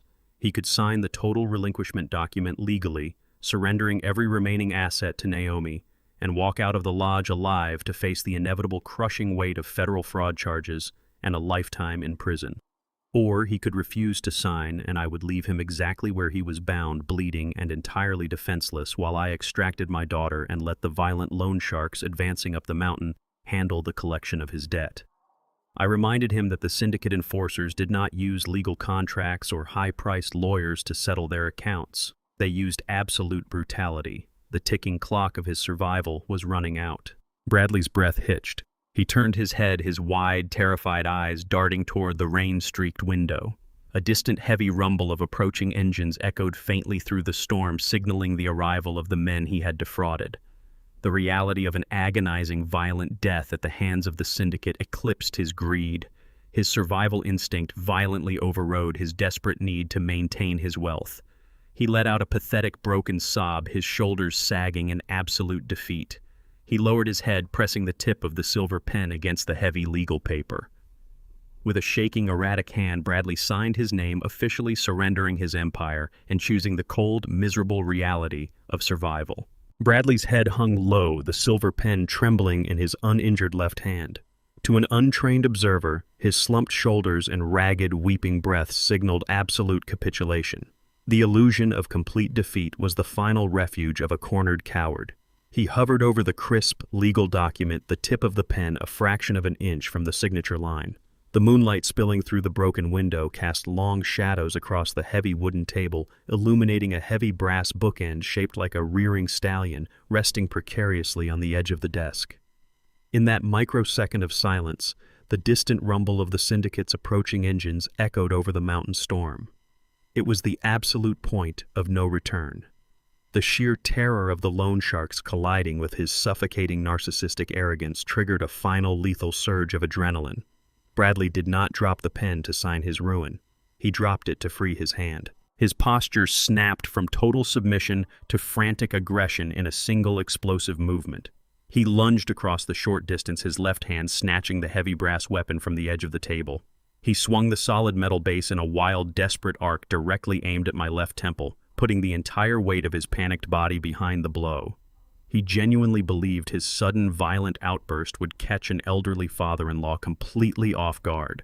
He thought the element of surprise would buy him the fraction of a second he needed to cave my skull and reclaim his weapon and execute his original exit strategy. He telegraphed the strike before his fingers ever touched the brass. His breathing had hitched, his eyes had darted to the weapon, and his weight had shifted onto his back foot.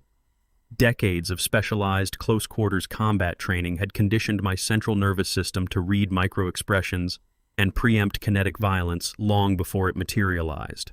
In the lightless, confined spaces of hostile urban environments, anticipating an amateur's desperate physical movement was a fundamental survival mechanism.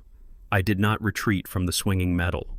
Retreating sacrifices leverage and surrenders the initiative. I stepped aggressively inside the wide, sloppy arc of his attack. I raised my left forearm, catching his bicep mid-swing. The heavy brass bookend sailed harmlessly past my ear, striking nothing but the freezing air.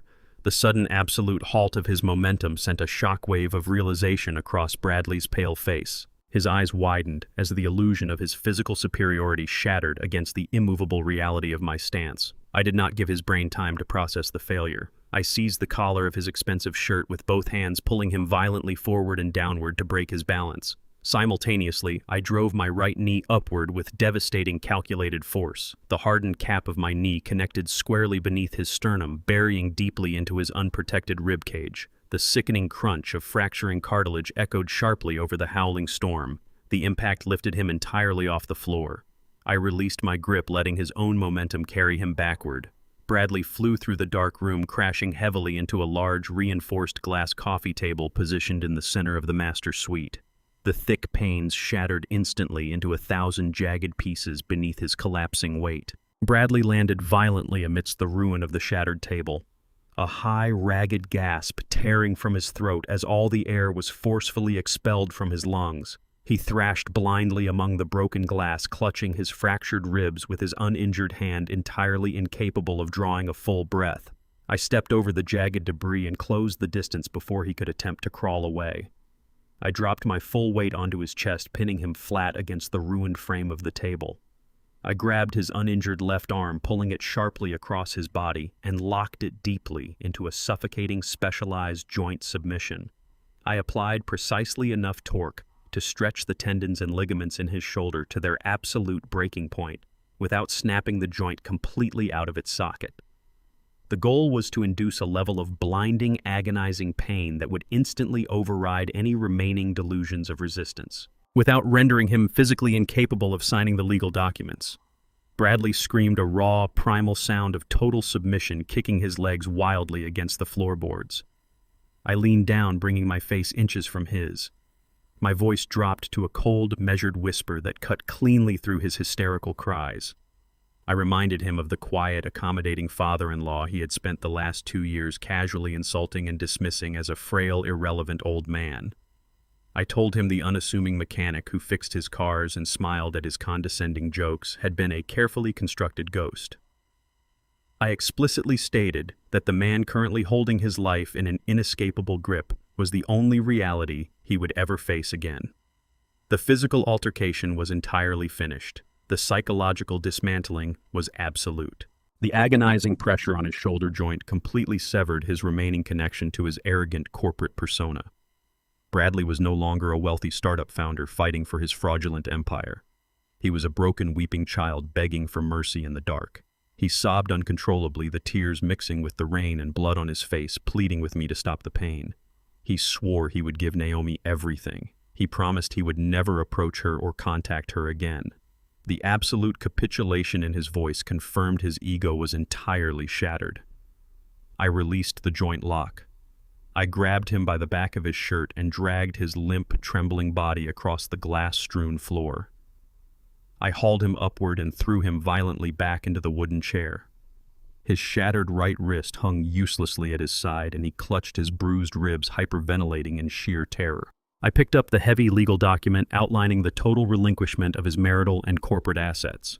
I slammed the crisp papers onto the wooden table directly in front of him. I retrieved the silver pen from the floor and shoved it forcefully into his trembling left hand. I did not speak a single word. The distant, heavy growl of the syndicate's vehicles grinding up the muddy mountain road provided all the necessary incentive. Bradley stared at the papers through bloodshot, tear-filled eyes. He did not hesitate or attempt to read the fine print. Crying hysterically, he pressed the pen to the paper. His hand shook violently, but he managed to scrawl his signature across every single designated line. The dark ink soaked into the page, legally and permanently forfeiting his entire empire to Naomi. His absolute ruin was officially sealed. I pulled the signed relinquishment documents from beneath Bradley's shaking hand. The ink was barely dry, smudged slightly by the rain and sweat dripping from his terrified face. I folded the heavy parchment with deliberate care and secured it deeply inside the waterproof breast pocket of my tactical rig. The legal transfer of his entire corporate empire was complete, but the physical reality of the mountain was about to violently reassert itself. Before Bradley could muster another pathetic plea for mercy, the deep guttural roar of multiple high-displacement engines cut through the relentless howling of the storm. I snapped my head toward the shattered terrace windows. The unmistakable beam of heavy halogen headlights swept erratically across the driving rain, illuminating the dense pine trees bordering the front of the property. The underground lending syndicate had navigated the flooded switchbacks much faster than a standard civilian vehicle could have managed. They were driving heavy modified tactical SUVs, aggressively tearing up the long gravel driveway leading directly to the main entrance of the lodge. The erratic high-speed approach indicated absolute, uncompromising hostility. They were not here to serve court summons or discuss repayment plans over coffee. They were arriving as an execution squad mobilized to extract their stolen millions through brutal physical force. The sharp squeal of heavy brake pads grinding against wet rotors echoed through the thick walls. Car doors slammed in rapid succession, followed immediately by the harsh metallic clatter of automatic weapons being racked and chambered. The perimeter I had systematically cleared was now swarming with a highly motivated, lethal threat. I looked down at Bradley. His eyes were wide with sheer, unadulterated terror as the reality of his impending visitors registered. He opened his mouth to scream for help. I raised a single gloved finger to my lips, demanding absolute silence. The time for negotiation was permanently over. I turned my back on Bradley and stepped swiftly across the glass-strewn floor to Naomi. She was trembling, staring wide-eyed at the illuminated driveway through the broken window. I gripped her hand firmly, squeezing her fingers to anchor her focus entirely on me. I needed her moving, not freezing in panic. I reached down to the floor where I had discarded the tactical radio stripped from the first security contractor I subdued in the foyer.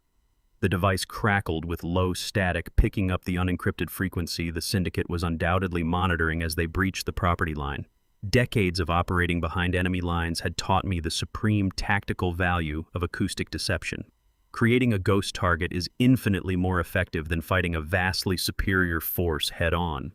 I keyed the heavy transmit button on the side of the radio. I deliberately altered the pitch and cadence of my voice, injecting it with the ragged, desperate panic of a hired guard hopelessly outmatched and running for his life. I barked a frantic transmission into the mic, shouting that the target had broken the perimeter and was currently fleeing on foot toward the northern ridge.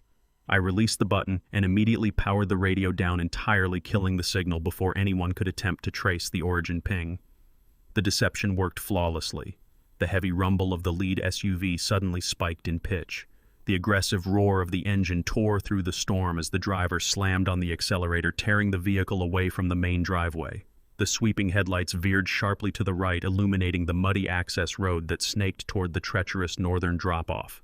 The lead element of the syndicate's strike team had taken the bait, diverting heavily armed personnel on a wild chase into the freezing timber.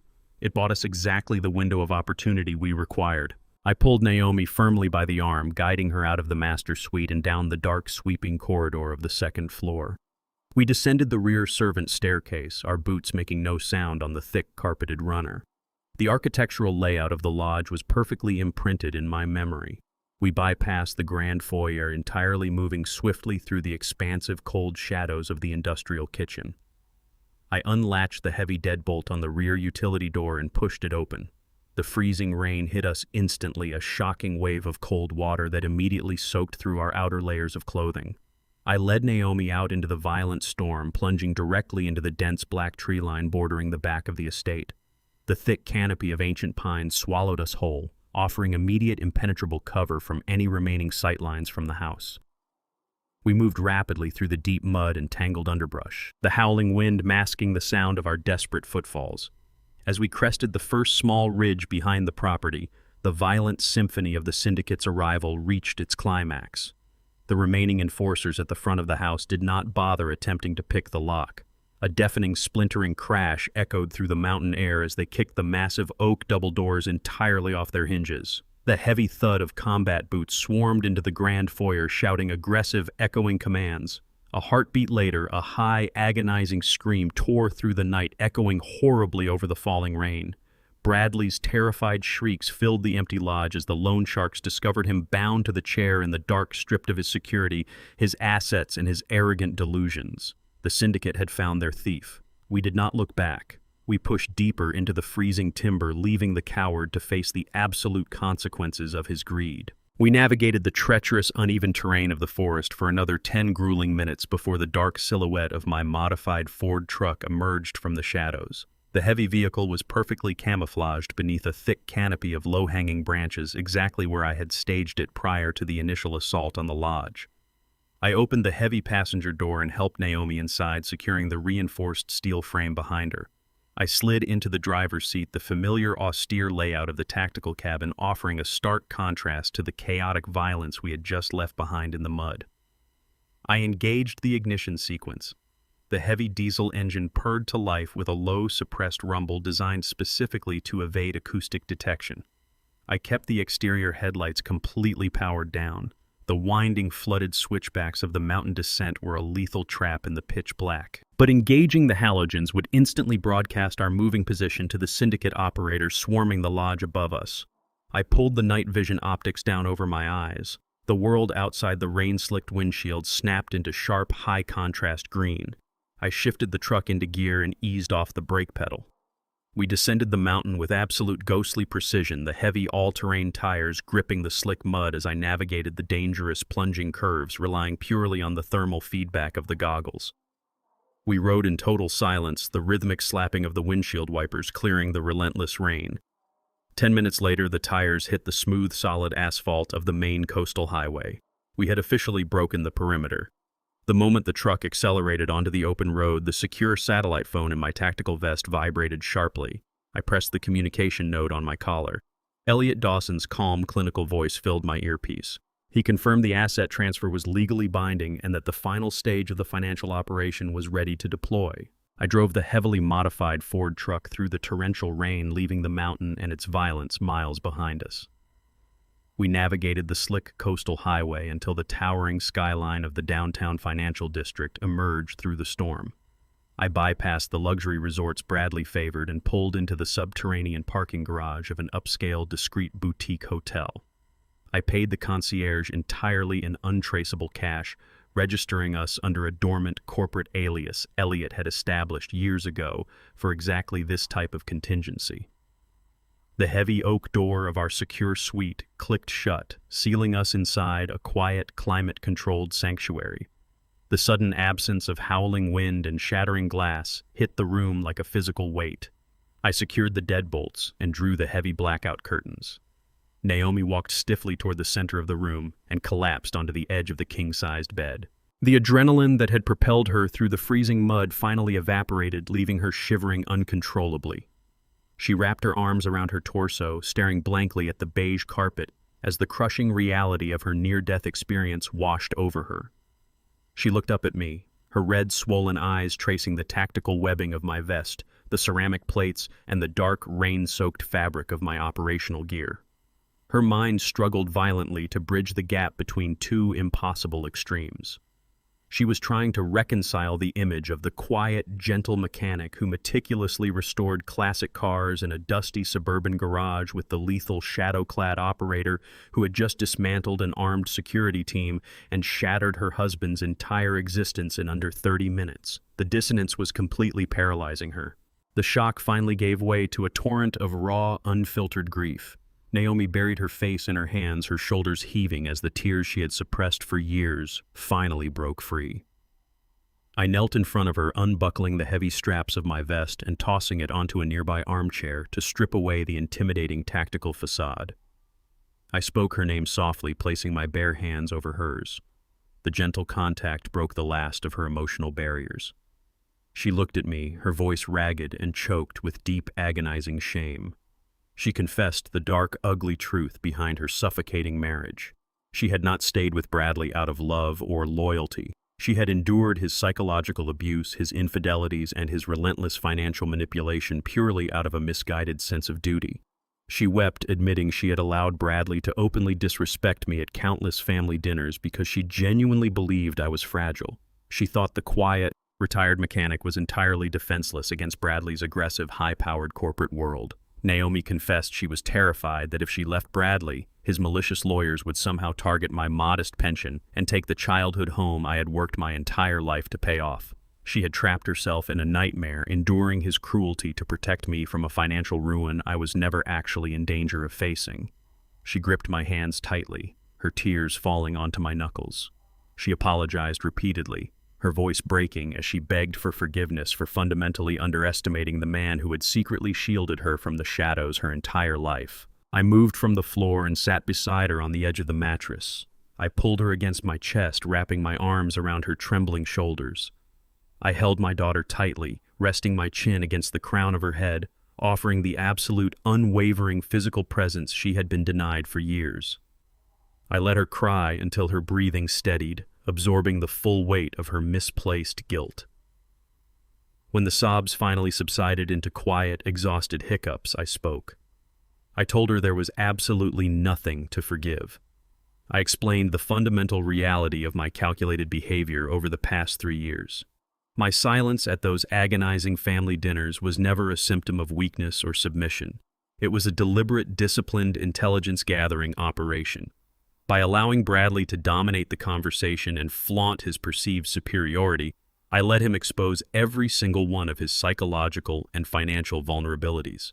Arrogance is a loud, careless trait, and Bradley had broadcasted his insecurities freely. I assured her that a father's primary, unalterable mission is the survival and security of his child.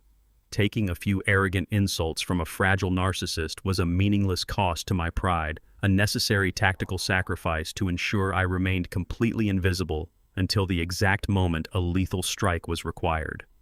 I wiped the tears from her cheek, looking directly into her eyes to ensure she understood the absolute truth.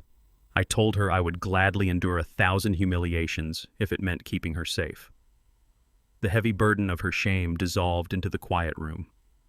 The fracture in our relationship, driven entirely by Bradley's deceit, sealed shut. The bond between a father and his daughter was forged anew, hardened into something completely unbreakable. The heavy emotional silence in the secure suite was abruptly broken by the sharp vibrating hum of the encrypted satellite phone resting on the glass desk. I released Naomi, gently walked across the room and pressed the activation node. Elliot Dawson's voice filtered through the encrypted channel. The cold, analytical tone he usually maintained was colored by a rare, distinct note of genuine amusement. He reported that the local mountain police dispatch had just responded to a massive noise complaint and reports of structural damage at the Gallagher family lodge. The underground lenders had executed a brutal, high-speed extraction of their stolen funds. The police units breached the shattered front doors to find Bradley discarded on the floor of the ruined master suite. He had been severely beaten by the enforcers, his face unrecognizable and his ribs severely compromised, but the syndicate had intentionally left him breathing to face the legal fallout. Elliot confirmed Bradley was currently handcuffed to a hospital gurney in police custody.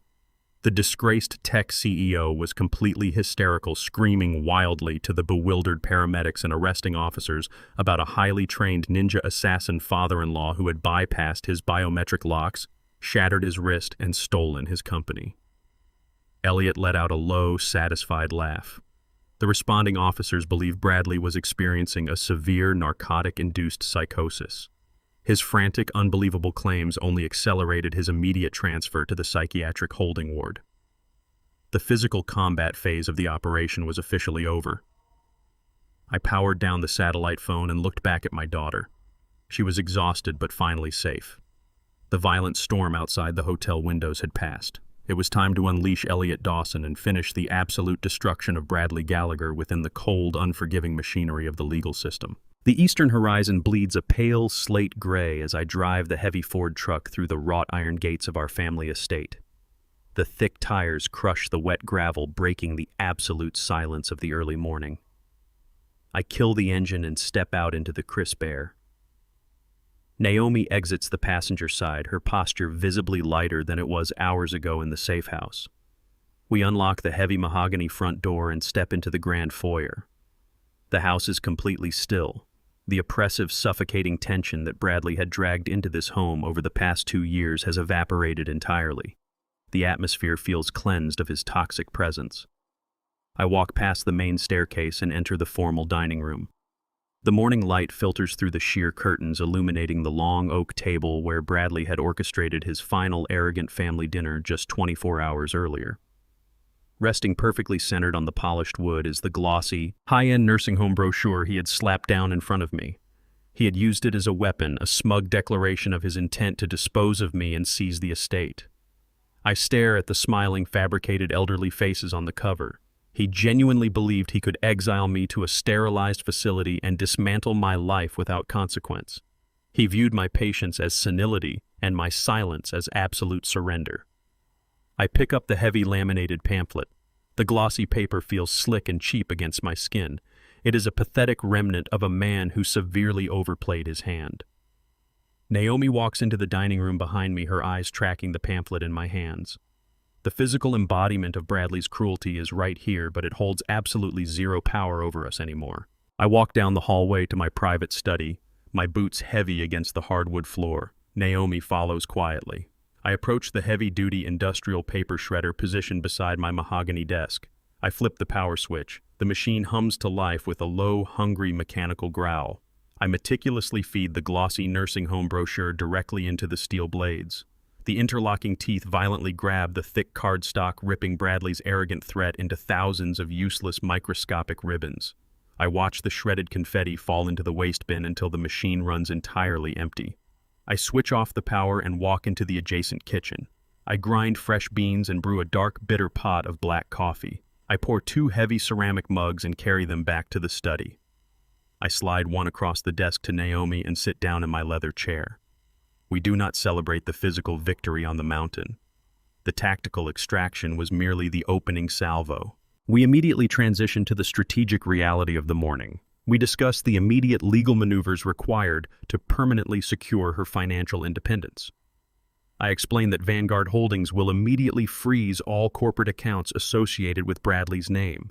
I detail the process of liquidating his remaining shell companies to cover the fraudulent debts he generated using her forged signature.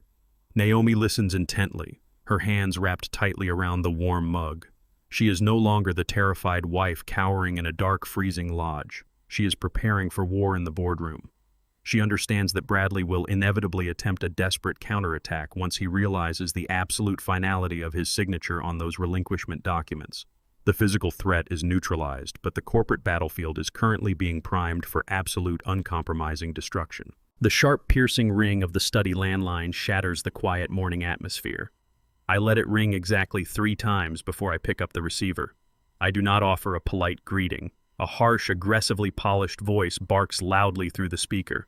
The man identifies himself as Bradley's lead defense attorney representing a premier corporate law firm in the financial district.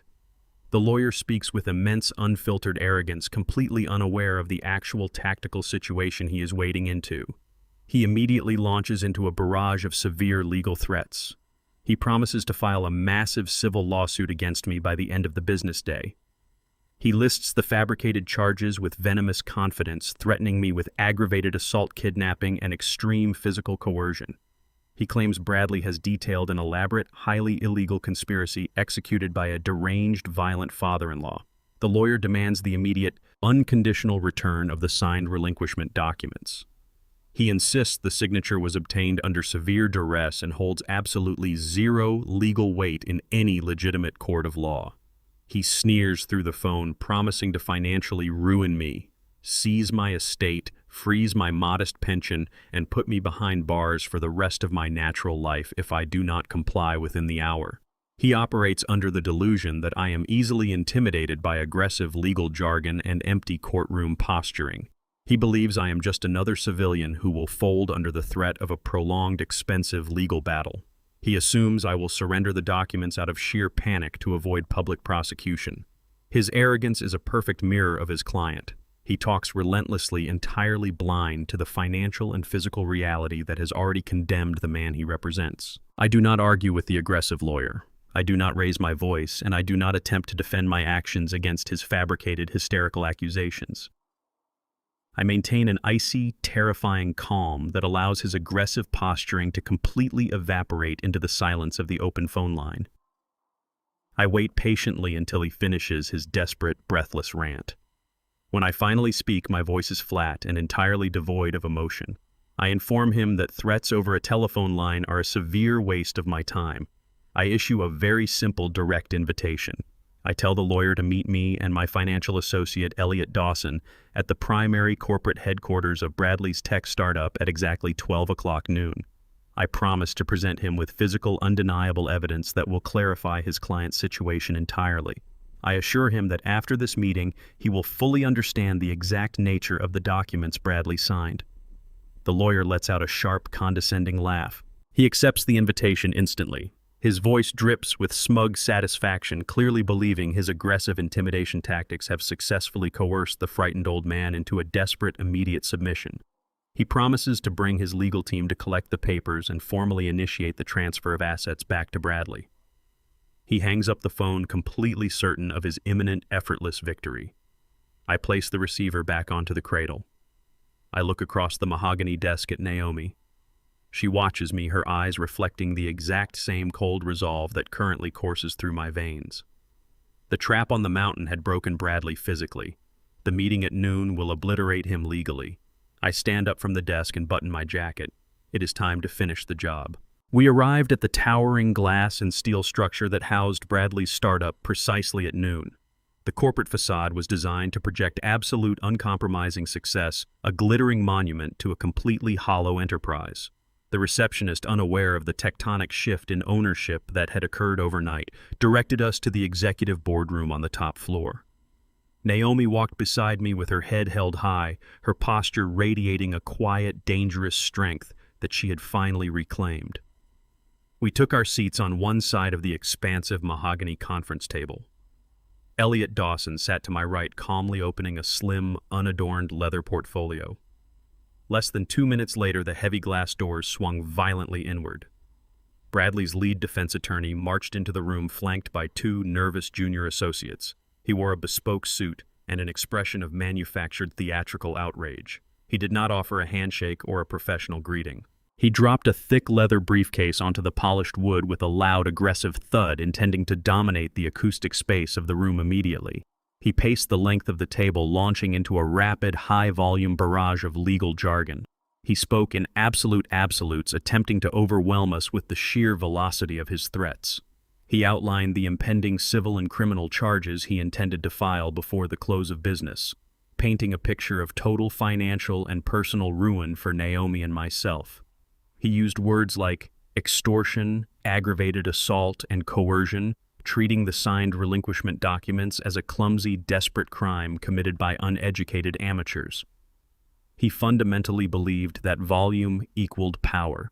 He completely mistook our absolute, unblinking silence for fear entirely blind to the fact that an apex predator does not roar before it strikes. The attorney unlatched his briefcase and pulled out a thick stack of professionally bound documents, sliding them aggressively across the long table toward Elliot. He slapped his manicured hand against the glossy cover, declaring them to be certified medical evaluations and sworn witness testimonies. He constructed a completely fabricated, highly detailed narrative with venomous conviction. According to his meticulously crafted version of events, I was a deeply unstable, grieving man suffering from a severe, undocumented psychotic break. He claimed I had hallucinated the entire loan shark assault, suffered a paranoid delusion regarding my daughter's safety, and violently attacked an innocent, highly successful businessman in the middle of a mountain power outage. He stated categorically that Bradley's shattered wrist and the massive physical destruction at the lodge were the direct result of my unprovoked manic aggression.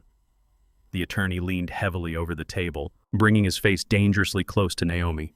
He lowered his voice to a harsh, intimidating whisper, demanding she surrender the signed relinquishment documents immediately. He presented his demand as an act of profound mercy, a fleeting opportunity for her to save her elderly father from spending his remaining years locked inside a maximum security federal penitentiary or a sterile psychiatric ward. He promised that if she tore the papers up right now, Bradley would graciously drop the assault charges and quietly arrange for my permanent institutionalization to save the family from public embarrassment. It was a masterful display of corporate bullying designed to corner a frightened victim into a hasty emotional surrender. He smiled, a cold, predatory stretching of his lips, waiting for Naomi to break under the immense psychological pressure. She did not flinch. She simply turned her head and looked at Elliot, signaling that the prosecution had finished their opening statement. Elliot Dawson offered a thin, remarkably polite smile. He did not counter the attorney's aggressive monologue with competing legal theories, angry denials, or indignant outrage. He ignored the fabricated medical reports entirely, treating the glossy pages as irrelevant trash. Instead, Elliot calmly reached into his leather portfolio and extracted a sleek silver laptop. He opened the device and retrieved an auxiliary audio cable resting in the center of the boardroom table, plugging it smoothly into his headphone jack. The entire startup headquarters had been wired with a state-of-the-art high-fidelity sound system, a vanity project Bradley had insisted upon to impress potential investors during pitch meetings. Elliot utilized the expensive acoustic setup flawlessly. He clicked a single digital file on his screen. My intelligence-gathering operation had extended far beyond simply enduring Bradley's insults at Sunday family dinners. Months ago, anticipating Bradley's escalating financial desperation, I had embedded a microscopic, voice-activated recording device behind the ventilation grate in my own private study. I knew Bradley often used that specific room to make private phone calls during his visits, assuming the thick walls offered absolute sanctuary from prying ears. A sharp electronic click resonated through the hidden speakers surrounding us, followed immediately by the crisp, high-definition audio of Bradley's voice. He was not speaking in the panicked, terrified tone he had used while tied to the chair on the mountain. This was the arrogant, calculating voice of a man comfortably orchestrating a major felony. The recording captured him perfectly, articulating his timeline to forge Naomi's signature on the trust fund disbursement forms. He explicitly detailed his intention to drug her evening tea to ensure she remained completely incapacitated while he finalized the illicit offshore wire transfers. The pristine corporate speakers broadcasted every single syllable of Bradley's malice with absolute inescapable clarity. His recorded voice echoed off the floor-to-ceiling glass windows, outlining a deliberate, premeditated conspiracy to commit massive federal fraud and inflict severe, calculated physical harm upon his own wife. He laughed on the recording, a callous, arrogant sound as he boasted to his unseen associate about how easily he would drain the accounts and discard Naomi once the money was safely secured offshore. The evidence was irrefutable. Because the recording device had been placed inside my own private residence in a room where Bradley had absolutely no legal expectation of privacy, the audio file was completely admissible in any federal or civil court. The aggressive high-volume energy the defense attorney had brought into the boardroom vanished instantly. He stopped speaking mid-breath, his jaw hanging slightly open. He stood perfectly rigid, his manicured hand hovering uselessly over his stack of fabricated medical reports. The blood drained rapidly from his face, leaving his skin a sickly, ashen gray. His two junior associates stared at the polished mahogany table in absolute horrified silence. The attorney was not a fool, he was simply arrogant. His highly trained legal mind processed the catastrophic magnitude of the audio playing around him in real time. He realized instantly that the man he was defending was not a victim of a psychotic assault, but the architect of a massive criminal conspiracy. He recognized with absolute dread that by presenting those fraudulent medical documents just moments earlier, he had dangerously implicated his own prestigious firm in an active extortion attempt. The digital recording finished, leaving a heavy, suffocating silence in its wake. I looked across the table at the paralyzed lawyer. His tactical assault had failed. The legal slaughter was complete. The echo of Bradley's recorded voice faded into the pristine acoustics of the boardroom, leaving a suffocating vacuum in its wake. The high-priced defense attorney stared at the silver laptop as if it had just morphed into a live explosive. The fabricated medical reports he had aggressively slapped onto the mahogany table mere minutes ago now looked like a direct ticket to his own disbarment. He was a man who traded in corporate intimidation and procedural loopholes, not premeditated federal fraud and conspiracy to commit physical violence. The realization that he had just aggressively defended a man actively plotting to drug and extort his wife hit the lawyer with the force of a freight train. The color remained entirely absent from his face. His perfectly manicured hands began to tremble violently as he reached across the table to retrieve his worthless documents. He did not utter another syllable of legal jargon. He shoved the papers back into his leather briefcase, snapping the heavy brass clasps shut with a sharp, desperate click. He looked at me, his eyes wide with an unfiltered primal panic. He stammered a frantic, disjointed sentence, loudly declaring that his firm was completely unaware of these recordings and formally announcing his immediate unconditional withdrawal as Bradley's legal counsel. He did not wait for an acknowledgement. He turned on his heel and practically sprinted toward the heavy glass doors, his two junior associates scrambling in sheer terror right behind him. They bolted from the executive suite, abandoning their high-profile client to the absolute mercy of the trap he had built for himself. The boardroom was perfectly quiet again. Less than 5 minutes after the attorney's cowardly retreat, the heavy glass doors swung open a second time. Two large corporate security guards entered, firmly escorting a heavily battered Bradley Gallagher into the room. His designer clothes were torn and stained with dried mud from the mountain. His face was severely bruised, and his right wrist remained immobilized in a temporary medical splint. He walked with a slight limp, his physical agony evident in every step. Bradley kept his chin raised, attempting to project a desperate facade of authority. He clearly expected to walk into a scene of total victory. He fully anticipated seeing his aggressive, high-priced lawyer standing over a defeated, broken old mechanic. He had spent his entire life hiding behind the expensive protection of other people, relying on corporate shields and aggressive legal teams to erase the consequences of his arrogance. A dynamic meticulously detailed in the core foundation of our ongoing investigation, specifically mirroring the tactical outlines found in Kichban Ong Da Den 2_23.docx and Kichban Ong Da Den Mao 1_23.docs. He expected those shields to save him now. Instead, his eyes darted frantically around the expansive room. He found only an empty leather chair where his savior was supposed to be sitting. He looked at Naomi, who stared back at him with absolute icy contempt. Then he looked at Elliot Dawson. Elliot was leaning back in his chair, a small silver thumb drive resting lightly between his fingers. The drive contained the unedited audio of Bradley's federal crimes and the complete digital ledger of his financial ruin. The fragile illusion of Bradley's superiority shattered instantly. The security guards released his arms and stepped out of the room, pulling the doors shut. Bradley stood completely alone in the center of his own boardroom, stripped of his wealth, his legal protection, and his manufactured power. I pushed my chair back slowly and stood up. The quiet scraping of the chair legs against the polished floor made Bradley flinch. I walked around the long mahogany table, closing the distance between us with deliberate, measured steps. Bradley instinctively shrank back, his bruised face twisting in a pathetic display of lingering fear. He opened his mouth to speak, perhaps to offer another hollow apology or weave a new desperate lie, but I held up a single hand, silencing him immediately. I looked down at the broken, trembling man who had confidently orchestrated the psychological and financial destruction of my daughter's life. I did not raise my voice, nor did I project any outward anger. I simply outlined his new, inescapable reality. I informed Bradley that his elite defense attorney had fled the building in sheer terror after listening to the audio recordings of his extortion plot.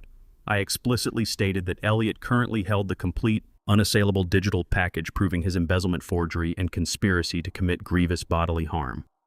I explained that I was entirely prepared to hand the silver thumb drive directly over to the district attorney and the federal financial regulators by the end of the hour. That action would guarantee Bradley spent the next 20 years of his life in a maximum security penitentiary. However, I offered him one final non-negotiable condition. I told him he could avoid the immediate criminal prosecution of his assault and forgery charges, but he had to execute one last extremely specific task for me right now. I watched his bloodshot eyes widen. He nodded frantically, his breathing shallow and rapid, desperately eager to accept any condition that kept him out of a prison cell. He had absolutely no leverage left to negotiate. I gestured toward the sophisticated teleconferencing console integrated into the center of the boardroom table. I demanded that Bradley initiate an immediate emergency video conference with his entire corporate board of directors and the primary venture capital investors who funded his fraudulent empire. I instructed him to stand in front of the high-definition camera and deliver a comprehensive, unedited public confession. He was required to explicitly detail his gross financial mismanagement, his systematic embezzlement of corporate funds, and his total inability to lead the company. Furthermore, he was to announce his immediate, unconditional resignation as chief executive officer, permanently relinquishing all board seats and voting rights. The demand was an absolute corporate execution. It was designed to completely obliterate his professional reputation, ensuring he could never again secure funding, manipulate investors, or hide behind a veneer of tech industry success. The absolute finality of the demand struck Bradley with devastating force. He stared at the blank video monitors, his entire body shaking.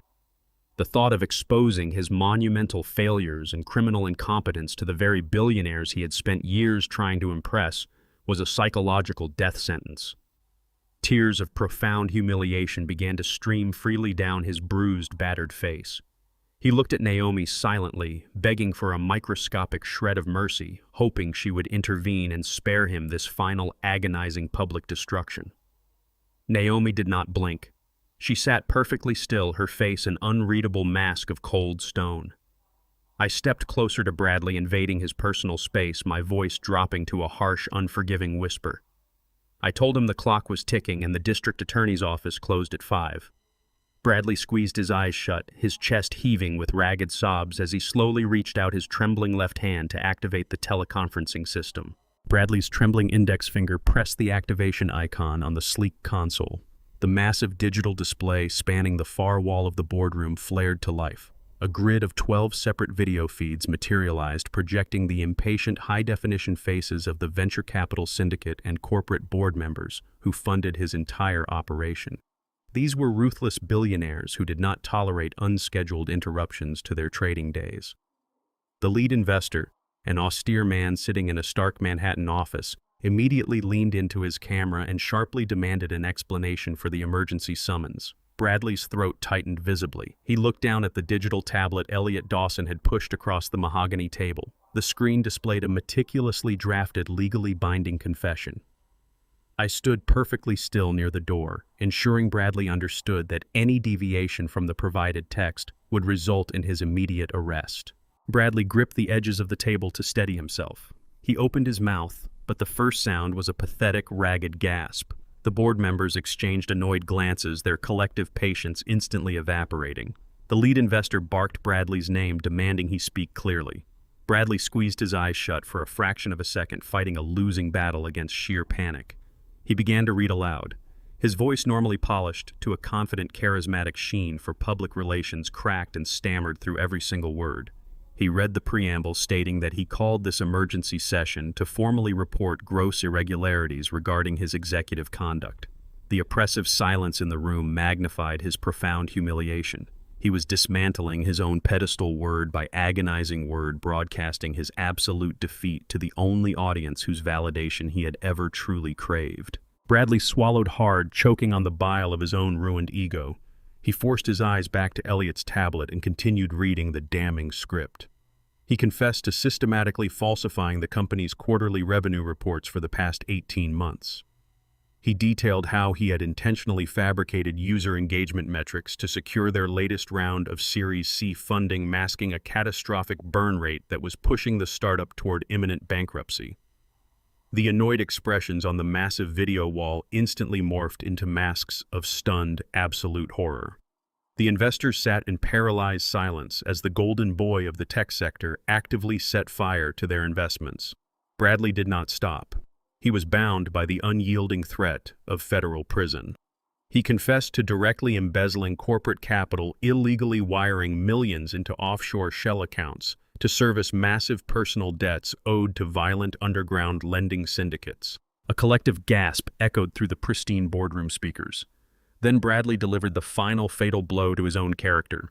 He admitted that, to conceal the massive capital shortfall from the impending independent audit, he had initiated a criminal conspiracy to forge his wife's signature on her family trust documents. He confessed his intent to illegally liquidate her generational assets to quietly replace the stolen company funds. He read the words mechanically, tears streaming down his bruised, swollen face. The illusion of the brilliant, untouchable tech founder completely shattered in front of his peers. The executives staring back at him from the monitors no longer saw a visionary innovator. They saw a desperate, pathetic criminal who had recklessly gambled with their money and spectacularly lost. The sheer weight of his recorded admission hung heavily in the freezing air of the executive suite. The lead investor stared at the camera with a look of terrifying, cold calculation. He did not yell or unleash a barrage of corporate insults. Instead, he reached forward and muted his microphone. The other 11 board members instantly followed suit, plunging the digital grid into a profound, suffocating silence. We watched them converse rapidly through private back channels, their faces tight with fury as they initiated emergency damage control protocols. Bradley slumped forward in his chair, burying his face in his hands, weeping openly. The muffled sounds of his pathetic sobs were the only noise in the expansive boardroom. He had surrendered everything to avoid a prison cell, and the reality of his total societal exile was finally crushing him. 3 agonizing minutes later, the lead investor unmuted his feed. His voice was entirely devoid of mercy or hesitation. He announced an immediate, unanimous board vote executing Bradley's termination for cause, effective precisely at this second. He stated that Bradley's keycard access corporate accounts and digital privileges were already deactivated. Furthermore, the investor explicitly promised that the board's legal team would immediately file motions to seize every single remaining personal asset Bradley possessed, including his offshore accounts and luxury properties, to aggressively recover the stolen capital. He coldly informed Bradley that the corporate lawyers would fully cooperate with all federal authorities regarding his admitted embezzlement and fraud. The venture capitalist did not wish him luck or offer any parting sentiment. He stared through the screen with absolute disdain, viewing Bradley as nothing more than a toxic liability that had just been aggressively excised from their portfolio. Bradley wailed loudly, clutching his fractured wrist, realizing that his desperate confession had only traded a criminal execution for an absolute financial slaughter. The lead investor terminated the connection. The massive digital display instantly snapped to black, plunging the far wall into dark, reflective silence. The corporate execution was complete. Bradley collapsed entirely onto the polished mahogany table, his shoulders heaving with violent, uncontrolled sobs. He was stripped of his company, his wealth, and his carefully curated identity. He lifted his bruised, tear-streaked face and looked desperately across the table at Naomi. He crawled out of his heavy leather chair and dropped directly to his knees on the carpeted floor. He reached out with his uninjured hand, pleading with her in a raw, ragged voice. He begged for a second chance, swearing that losing everything had finally opened his eyes to what truly mattered. He promised to seek counseling to become the husband she deserved, and to spend the rest of his life making amends for his cruelty. He poured out every manipulative, emotionally charged lie he had used for years to maintain his control over her. Naomi remained perfectly seated. She looked down at the weeping man on the floor, her expression completely devoid of compassion or forgiveness. She did not speak a single word to validate his pathetic display. Before Bradley could muster another desperate plea for mercy, heavy, authoritative knocks echoed sharply against the frosted glass doors of the executive boardroom. The sound cut through his sobbing like a physical strike. Through the translucent glass panels, the dark, imposing silhouettes of federal law enforcement agents were clearly visible. Elliot Dawson smoothly closed his laptop, snapping the silver lid shut.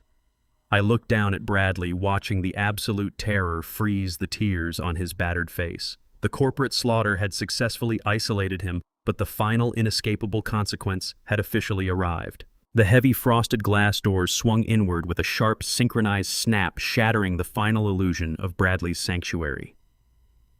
2 federal agents stepped into the executive boardroom, their dark suits a stark contrast to the gleaming, sterile aesthetic of the corporate headquarters. They moved with absolute practiced authority, flanking the doorway and completely blocking any potential route of escape. The lead agent, a tall man with a rigid posture and an icy demeanor, stepped forward and produced a thick, sealed folder. He did not ask for permission to speak. He looked directly at the weeping man on the floor and loudly announced his identity, followed immediately by the presentation of a federal arrest warrant. The charges echoed off the glass walls with devastating clarity: massive corporate wire fraud, severe embezzlement of investor capital, and conspiracy to manipulate financial markets. Bradley's tear-streaked face contorted into a mask of pure, unadulterated panic. He scrambled backward, his expensive shoes slipping against the polished hardwood floor until his back hit the edge of the mahogany table. His breathing turned into rapid, shallow gasps as the physical reality of a federal penitentiary materialized in front of him. He snapped his head toward me, his bloodshot eyes wide with a frantic, desperate fury. He pointed a trembling, accusatory finger in my direction, screaming at the top of his lungs. He shrieked that we had a legally binding agreement, shouting that I had given my word to spare him from prosecution if he confessed to the board of directors. He accused me of being a liar and a monster, frantically begging the federal agents to understand that he had been aggressively blackmailed into his earlier confession. I remained perfectly still, seated comfortably in the heavy leather executive chair. I did not raise my voice to match his hysterical shouting, nor did I break eye contact. I waited until his frantic, breathless accusations sputtered into a pathetic, wheezing silence. I looked down at him, my expression entirely devoid of sympathy or hesitation. I spoke with a slow, meticulous cadence, ensuring every single syllable landed with maximum impact. I reminded Bradley of the exact specific phrasing I had used during our negotiation less than 15 minutes ago. I explicitly stated that I promised not to hand over the physical assault and trust fund forgery evidence to the local municipal district attorney. I kept that promise flawlessly. I had absolutely no intention of involving the local police in his domestic crimes. However, I calmly explained that I had made absolutely zero promises regarding the massive, heavily documented financial fraud he had committed against his corporate investors. I gestured toward Elliot Dawson, who was already securing his silver laptop inside his leather portfolio. I informed Bradley that Elliot had quietly forwarded the comprehensive digital ledger of his embezzlement directly to his contacts at the Federal Bureau of Investigation. Precisely at the moment Bradley initiated the video conference. The public confession simply provided the federal agents with the absolute probable cause required to breach the building immediately. The trap snapped shut with flawless, uncompromising precision. Bradley's mouth opened and closed in silent, suffocating horror as the brilliance of the tactical maneuver completely paralyzed his brain. He had traded his entire corporate empire and his public dignity for a plea deal that never actually existed. He had systematically dismantled his own life based on a profound failure to listen to the exact parameters of his surrender. The lead federal agent did not offer Bradley a moment to process the absolute finality of his ruin.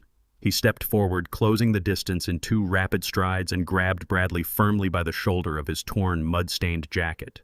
He hauled the disgraced executive forcefully off the carpeted floor and spun him around, pressing him hard against the thick, frosted glass wall of the boardroom. The heavy impact rattled the panes. The sharp metallic ratcheting of heavy steel handcuffs echoed sharply through the room as the agent secured Bradley's wrists tightly behind his back, completely ignoring the painful gasp that escaped Bradley's lips when his injured joint was pinned. The second agent immediately began reciting the Miranda rights in a flat, mechanical monotone, stripping away the very last shred of Bradley's humanity. Outside the boardroom, the commotion had drawn a massive crowd. The entire corporate staff, from senior vice presidents to junior analysts, had abandoned their desks and gathered in the main corridor. They stood in stunned, absolute silence, watching through the translucent glass panels as their arrogant, untouchable chief executive officer was violently subdued and humiliated. The man who had terrorized them with his narcissistic demands and ruthless corporate policies was now being marched out of his own headquarters in utter, irredeemable disgrace. As the agents pulled him away from the wall and steered him toward the exit, Bradley turned his head. He looked back across the polished mahogany table, fixing his gaze squarely on me. His eyes were wide, completely devoid of their former arrogance, replaced entirely by a chaotic, terrifying mixture of absolute terror and profound disbelief. The reality of his complete annihilation had finally settled into his bones. Bradley stopped struggling against the firm grip of the federal agents. His shoulders slumped in absolute defeat, his breathing shallow and erratic. He stared at me across the expanse of the executive boardroom, completely unable to process the total destruction of his reality. He opened his mouth, his voice reduced to a broken, trembling whisper that barely carried over the mechanical hum of the central air conditioning. He asked how it was possible. He desperately wanted to know how a quiet, fragile, retired mechanic from the suburbs had managed to systematically dismantle a heavily guarded, multi-million-dollar corporate empire in less than 24 hours. He could not comprehend how a man he had casually dismissed as a weak, irrelevant old fool had orchestrated such a flawless, lethal, and absolute financial slaughter without leaving a single trace. I did not smile, and I offered him no comfort. I stood up slowly from the leather chair, buttoning the center button of my tailored jacket with deliberate, unhurried precision. I looked down at the broken, weeping man who had foolishly believed he could abuse my daughter and steal my legacy without facing the ultimate consequence. I met his terrified gaze with absolute freezing clarity, stripping away the very last remnant of the harmless ghost I had pretended to be for the past 3 years. I spent 30 years dismantling hostile empires. I replied softly, my voice cold enough to drop the temperature in the room. Yours was just a hobby. I turned my back on Bradley Gallagher before the federal agents shoved him through the glass doors, leaving him to the absolute darkness of his permanent ruin. The heavy frosted glass doors swung shut immediately, severing the chaotic echoing noise of the corporate corridor. The sharp mechanical chime of the executive elevator signaled Bradley Gallagher's permanent descent into federal custody. He was gone, erased from our lives with the absolute, uncompromising finality of a steel vault locking securely into place. The expansive boardroom, previously suffocated by his arrogant posturing and frantic desperation, suddenly felt remarkably clear. The toxic, volatile energy that had systematically poisoned my daughter's existence for 3 grueling years was completely and irrevocably eradicated. I turned away from the glass partition and looked at Naomi. She remained standing near the edge of the long mahogany table, her eyes fixed on the empty space where her husband had just orchestrated his own spectacular downfall. I watched the rigid defensive tension slowly drain from her shoulders. Her posture, instinctively curled for years against constant psychological manipulation and verbal abuse, straightened with a newfound, undeniable grace. She closed her eyes and drew in a long, deep breath. The steady exhalation that followed was a physical release of decades of accumulated fear, misplaced guilt, and suffocating control. The heavy, invisible burden of Bradley's narcissism evaporated into the sterilized, climate-controlled air of the startup headquarters. She opened her eyes, and the lingering shadows of doubt and shame had vanished completely.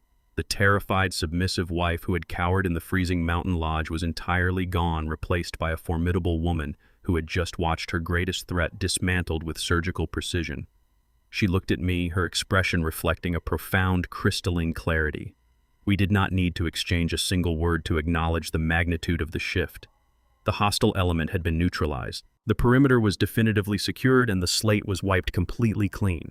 The boardroom was no longer a battlefield. It was simply a quiet room waiting for the final operational protocols to be executed. Elliot Dawson broke the quiet stillness of the room by pulling out the heavy leather executive chair beside Naomi. He did not offer any dramatic commentary on Bradley's theatrical exit or the federal intervention. Instead, he smoothly extracted a final, meticulously organized stack of legal documents from his leather portfolio and placed them squarely on the polished wood. The tactical phase of the operation was officially over, and the strategic consolidation of our assets required immediate execution. I walked back to the table and took my seat. I explained to Naomi that relying on a vulnerable family trust fund had been the fundamental flaw in her financial armor. Bradley had targeted that specific vulnerability because it was inherently passive and easily manipulated by a hostile proxy. I was eliminating that weakness permanently. I reached into my tactical jacket, withdrew my silver pen, and began signing the top pages of Elliot's meticulously prepared contracts. I was not simply restoring her previous wealth, I was fundamentally restructuring her entire economic foundation. I officially transferred the unencumbered deeds of 3 highly lucrative commercial properties directly into her name. These were prime cash-generating real estate assets I had acquired and held quietly through anonymous holding companies over the past 2 decades. I pushed the signed documents across the table. I told her that she was no longer tied to a restrictive trust or dependent on a corporate board for approval or disbursement. She was now the sole undisputed owner of a self-sustaining financial fortress. The revenue generated by these properties would guarantee her absolute autonomy for the rest of her life. No man, no corporation, and no hostile entity would ever again possess the leverage to threaten her security or manipulate her choices. Naomi stared at the crisp signatures, her fingers tracing the embossed legal seals. She picked up the pen and finalized the transfers, permanently locking in her absolute independence. We left the towering glass headquarters behind, stepping out into the bright, unclouded afternoon. I drove the heavy Ford truck through the bustling city streets, the rhythmic hum of the powerful engine providing a steady backdrop to our silent journey back to the suburban estate. The drive, which usually carried the heavy, suffocating anticipation of enduring another exhausting performance for Bradley's benefit, felt remarkably light. We turned into the long driveway and parked near the sprawling, ancient oak trees. I unlocked the front door and we stepped inside. The architectural structure of the house remained exactly the same, but the internal atmosphere had fundamentally shifted. The estate was no longer a contested battleground of quiet disrespect and silent endurance. The oppressive tension that used to cling to the walls and echo in the hallways had been thoroughly scrubbed away. It was once again a true sanctuary. I hung my jacket in the hall closet while Naomi walked purposefully toward the kitchen. I moved into my study to secure the remaining operational files, the heavy silence of the house offering a profound, uninterrupted peace. 10 minutes later, the rich, familiar aroma of roasting garlic and searing vegetables drifted down the hallway. I walked back toward the kitchen and paused in the doorway. Naomi was moving gracefully between the stove and the preparation island, her movements fluid and entirely unburdened. The rigid, anxious energy that used to dictate her actions in this house had completely vanished. As she chopped fresh herbs, a soft, melodic sound filled the warm kitchen air. She was humming a cheerful, upbeat tune, a song I had not heard her sing since she was a carefree teenager living under this very roof. The melody was the ultimate confirmation of our victory. The psychological damage had been reversed and her authentic spirit had returned entirely intact. I walked into the dining room and took my customary seat at the head of the heavy oak table. The polished wood gleamed under the warm, inviting glow of the overhead chandelier. The space was completely clear. There were no glossy, threatening nursing home brochures intentionally left to intimidate me. There were no arrogant tech executives sitting across from me, casually issuing condescending remarks while plotting my utter destruction. There was only the quiet, steady rhythm of a home functioning exactly as it was meant to. Naomi carried 2 steaming plates from the kitchen and placed one gently in front of me. She took the seat to my right, unfolding her linen napkin with a relaxed, effortless grace. She looked at me, her eyes bright and entirely clear of the heavy sorrow that had clouded them for years. We began to eat. The meal was not interrupted by passive-aggressive insults or fabricated corporate emergencies. The silence between us was no longer a tactical necessity or a heavy defensive shield. It was a comfortable shared peace. We did not discuss the mountain lodge, the loan sharks, or the federal agents. The hostile element had been neutralized, processed, and permanently filed away. I looked at my daughter, watching her enjoy her meal with genuine contentment. The devastating threat to her life had been meticulously dismantled through patience, absolute discipline, and precise, calculated force. I had endured the insults, gathered the intelligence, and executed the counterstrike without a single second of hesitation. The structural foundation of our family had been tested by a ruthless predator, and it had proven completely impenetrable. The quiet respect passing between a father and his daughter anchored the room in absolute security. The silent adjustment was officially complete. Order was permanently restored. True strength is never found in loud declarations or arrogant displays of power, but in the quiet, disciplined execution of patience. Predators often mistake silence for weakness, failing to realize that those who observe without reacting are simply studying the battlefield. When you protect what you love, you must strip away emotion and operate with freezing clarity. Real independence requires dismantling the financial and psychological structures that allow others to control you. By securing your own foundation, you ensure that no one can ever weaponize your vulnerability. True victory is not just survival, it is the total restoration of peace. If this story resonated with you, please leave a comment below sharing your thoughts. Don't forget to like and subscribe for more thrilling narratives.